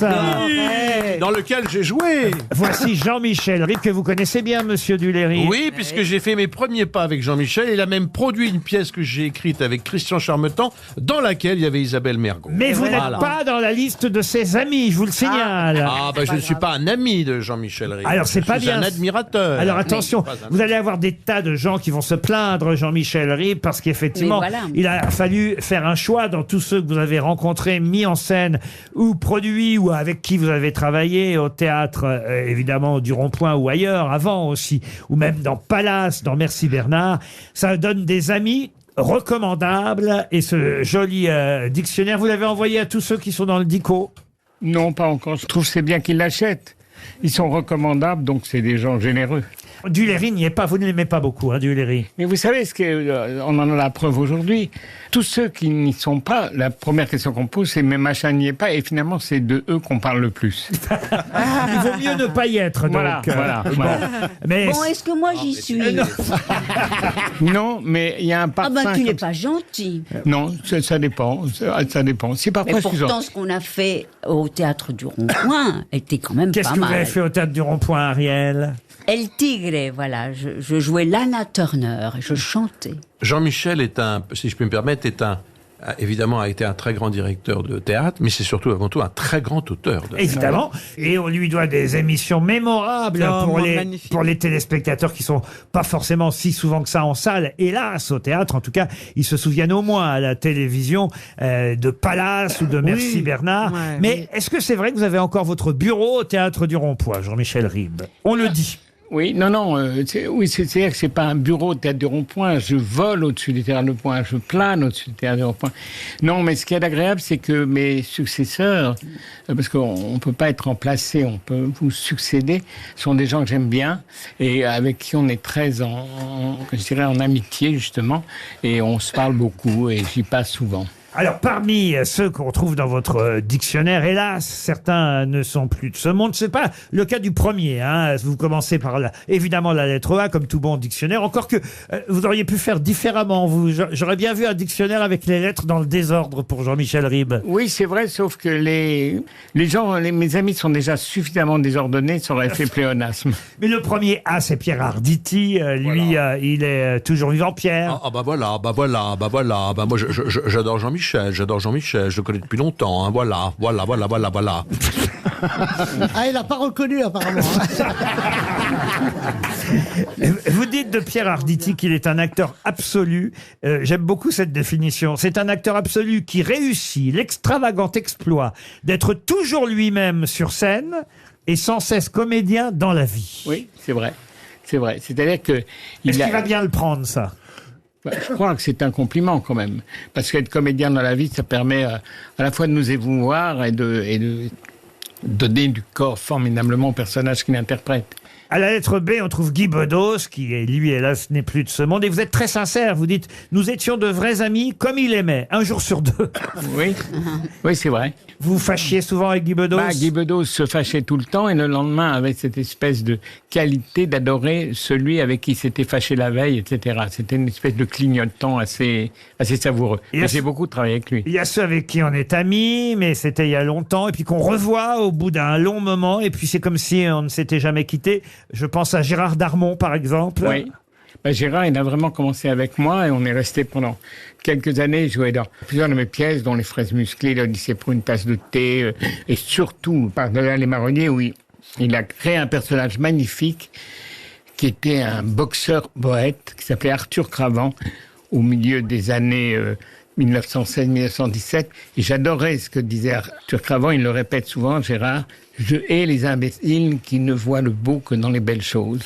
Ah oui, c'est une très belle phrase. Je hais les imbéciles qui ne voient le beau que dans les belles choses. C'est aussi la devise, et vous le dites, de Michel Faux, notre ami Michel Faux, qui lui est dans votre dictionnaire, dictionnaire des amis recommandables. Et puis alors, il y a quelqu'un, moi, que j'aime beaucoup, qui est un de vos amis aussi, j'imagine, que le grand public ne connaît pas forcément, sauf ceux qui achètent ses livres. Et ces livres suivent, on va dire, la liste de ses drames personnels. Vous dites même, il est recordman du drame personnel, grand amateur de désespoir. Je pense à Jean-Louis Fournier. Oui. Jean-Louis Fournier, c'est quelqu'un que le grand public peut connaître parce que il était au générique, évidemment, de la Minute de Monsieur Cyclopède avec Pierre Desproges. C'est lui aussi qui a réalisé La Noiraude. Vous vous souvenez de cette vache, La Noiraude, qui était au téléphone dans L'île aux enfants, ou même Antivol, l'oiseau qui a le vertige. C'est un type qui a du génie, il faut le dire, Jean-Louis Fournier. Et il a écrit des livres incroyables qui racontent à chaque fois les drames qu'il a pu connaître tout au long de sa vie, que ce soit ses enfants handicapés, que ce soit sa femme qu'il a perdue très tôt. C'est fou, la vie de cet homme-là. Oui, mais ce qui est formidable, c'est toutes les anormalités, je dirais, tous les drames, il les rend quotidiens. Les gens anormaux sont normaux. Et l'histoire de ces deux fils totalement, vraiment très, très bouleversés dans le handicap, c'est un des livres les plus drôles que j'ai lus. Le livre s'appelait « Où on va, papa ?» Oui, et il a eu le prix Médicis, je crois, avec ça. Mais ça, je recommande à tous les auditeurs après avoir lu mon livre, qu'il lise celui de Jean-Louis Fournier, Où on va papa. Où on va papa, et il y avait aussi Veuf cherche femme immortelle, ça c'était sur le décès de son épouse, ou encore Il a jamais tué personne, mon papa, où il rendait hommage à son père, médecin et alcoolique. Alors il y a aussi une actrice à qui vous rendez un bel hommage, c'est Annie Gregorio. Oui. Pareil, qui est une actrice connue, mais c'est pas non plus une vedette, une énorme vedette, mais vous dites c'est une des meilleures actrices qu'on ait chez nous. Enfin, en tout cas, moi, elle m'a beaucoup inspiré. Quand j'ai fait Théâtre sans animaux, je la connaissais pas, elle a fait une lecture et j'ai écrit le rôle pour elle. C'est-à-dire qu'il y a des acteurs qui vous donnent envie d'écrire, qui vous donnent du talent, je dirais, pour écrire, et Annie fait partie de cela. Elle est irrésistible dans certains de ses rôles. C'est quelqu'un qui a vraiment le vice comica et que j'aime beaucoup. Il y a aussi les mécènes, à la lettre L, Marc Ladret de la Charrière, et la première phrase de son portrait est très jolie. Milliardaire est un métier relativement récent, dites-vous. Oui. Bah oui. Oui, avant, c'était pas pour être riche, mais on disait pas milliardaire. Et voilà, il est comme ça dans la jeunesse de son métier. Et ce qu'il y a de bien avec Marc, c'est qu'il est totalement hurluberlu. C'est un milliardaire drôlatique et il fait des choses qui sortent parfois de l'ordinaire. Fabrice Lucchini est dans le livre, Antoine Duléry. J'adore Fabrice Lucchini, j'adore Jean-Michel avec lui. Il m'a fait débuter. Faut pas. Hein, tu m'as fait débuter, mon Jean-Michel. Il y a tellement longtemps, mon chéri. C'est énorme. C'est très court ce que vous écrivez sur Lucchini. Vous écrivez Lucchini, presque un ami. Nous avons essayé et recommencé plusieurs fois. Il s'en est toujours fallu d'un cheveu. Mais nous ne désespérons pas, nous y retournons, rien n'est perdu. Donc en fait, il est dans le dictionnaire de justesse, on va dire. Oui, absolument. Mais c'est un running gag, c'est assez bien avec Fabrice. On aime bien se retrouver pour se dire que c'est raté, mais qu'on va se retrouver. Le dictionnaire de mes amis recommandables chez Actes Sud, c'est signé Jean-Michel Ribes. Et Jean-Michel, dans un instant, puisque vous aimez les amis recommandables ou pas, je vous en recommande un, moi, c'est Marc-Antoine Lebré qui va nous rejoindre. Jean-Michel Ribes est bien notre invité du jour à l'occasion de la sortie de son dictionnaire de mes amis recommandables chez Actes Sud. Et monsieur Ribes, je vous propose de rencontrer Fabrice Eboué qui est ici. Fabrice Eboué qui évidemment a forcément quelque chose à vous dire. Ouais, salut tout le monde, je veux dire. Non, je veux dire, même quand je suis pas là, j'arrive quand même à faire venir, à faire mes cachets dans l'émission en envoyant le Bray. Un noir qui exploite un blanc, ça fait plaisir, quoi. Moi, contrairement à Jean-Philippe, je fais des chutes. Hein. Non, je veux dire, sinon, Jean-Michel, je vous trouve super classe avec votre chapeau et vos lunettes. On dirait le fils de Jean Benguigui et du professeur Tournesol, quoi. C'est vrai que vous avez un look reconnaissable. C'est exprès. Vous aimez qu'on vous reconnaisse de loin, Jean-Michel Ribes? Bah non, c'est assez désespérant qu'on me reconnaisse juste parce que j'ai un chapeau. Ah ben, je dis la même chose, moi aussi. Mais j'ai plus de lunettes. Hein. Attention, ceux qui sont des chercheurs comme ça, mais j'ai plus de lunettes. Alors, en fait, ils peuvent se tromper. Cyril Lignac, est-ce que vous aimez les... Bonjour Cyril. Bonjour. Cyril Lignac, est-ce que vous aimez les pièces de Ribes? Ouais, Laurent. J'adore les pièces de Ribes. Bien grillées, bien gourmandes. Moi, je les aime toutes. Les pièces de Ribes de porc, les pièces de Ribes de Jean-Michel. Même si le Jean-Michel a tendance à moins bien supporter la cuisson au barbecue. Ah, je me marre tout seul. Bonjour. François Hollande est là. Bonjour. Bonjour François Hollande. Comme ça, il y a des ribs. Ça tombe bien, j'ai un petit creux. Mais non, François Hollande, on parle de Jean-Michel Ribes, qui d'ailleurs parle de vous dans son dictionnaire. Ah, c'est sûr que c'est plus copieux que les ribs, mais ça va. Je pense que j'ai assez de place pour lui. Vous savez que monsieur Ribes vous a soutenu à la présidentielle 2012. C'est donc vous? Il vous a Bien, même soutenu enchanté. après, ce qui est plus rare. Non, mais 2 minutes sur François Hollande, c'était au-delà de son charisme politique ou pas, c'est un ami, un vrai ami que je connaissais avant qu'il fasse ce métier de président de la République. Oui, mais c'est Et un sketch. Hein. Moi j'attends, je fais mes vannes, je suis là, j'attends sur mon scooter. Évidemment, vous avez même fait signer une pétition disant qu'il y avait un Hollande bashing pendant son mandat. Bah oui, un long bashing, oui. Je me souviens d'un journaliste du Figaro qui disait « Mais taisez-vous, vous n'avez rien à dire, faites du théâtre et c'est tout. » Comme si nous, on n'avait pas le droit de parler. C'est assez fou, cette Bien histoire. comme moi, je vais plus parler parce que ma vanne est ratée, du coup. Voilà, mais je suis content, on est là. Bonjour. Laetitia Hallyday nous rejoint. Bonjour Laetitia. Bonjour. Qu'est-ce que vous faites ici, Laetitia? Vous n'avez aucun rapport avec notre invité? Bah, Je cherche les chiffres abrutis. Les chiffres. Depuis tout à l'heure, j'entends parler de RIB, donc s'il y a moyen de me déclencher. Un virement. Ah oui, bien sûr, le relevé d'identité bancaire. On lui a fait plein de fois à ce pauvre Jean-Michel. Non, pas 5 fois, 6 millions de fois. Eh bien, je serai le 7 millions de... Jean-Marie Bigard est là aussi. Oui, ben, carrément, mon Lolo, parce que tu vois le théâtre du rond-point, tu vois le rond-point, tiens.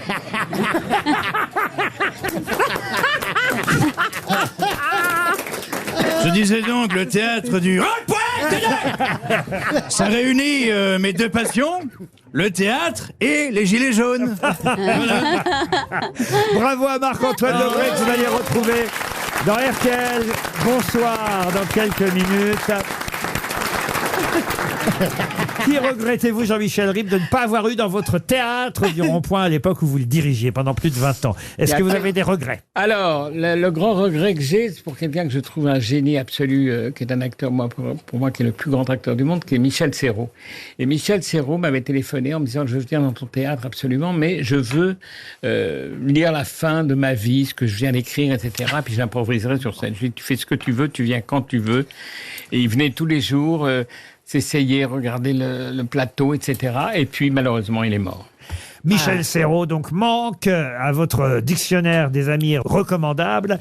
Non, il manque au Rond-Point, surtout. Et il manque au Théâtre du Rond-Point. C'est de A à Arditi. Je regarde quel est le dernier nom de votre dictionnaire. C'est Wagner. Ah oui, Reinhard Wagner, hein, pour ceux qui ne sont pas au courant. Mais Reinhard Wagner est un compositeur formidable avec qui j'ai écrit René l'Énervé, qui est une petite satire opéra bouffe sur Sarkozy, et qui est un homme qui a cette qualité, c'est qu'il mange à peu près 3 fois ce qu'un homme normal mange. Ah bon, voilà, envoyé au routier tout à l'heure qu'on a eu au téléphone, et je me suis trompé, pardon, parce que je voyais Reinhard Wagner, mais il y en a encore un derrière, Jacques Weber, ouais, évidemment, Weber. Jacques Weber. En fait, voilà, d'Arditi à Weber, on vous recommande le dictionnaire des amis recommandables de Jean-Michel Ribes, qui était notre invité du jour. Et Marc-Antoine, vous le retrouvez dans un instant dans RTL Bonsoir avec Vincent Parisot. Bonsoir Vincent.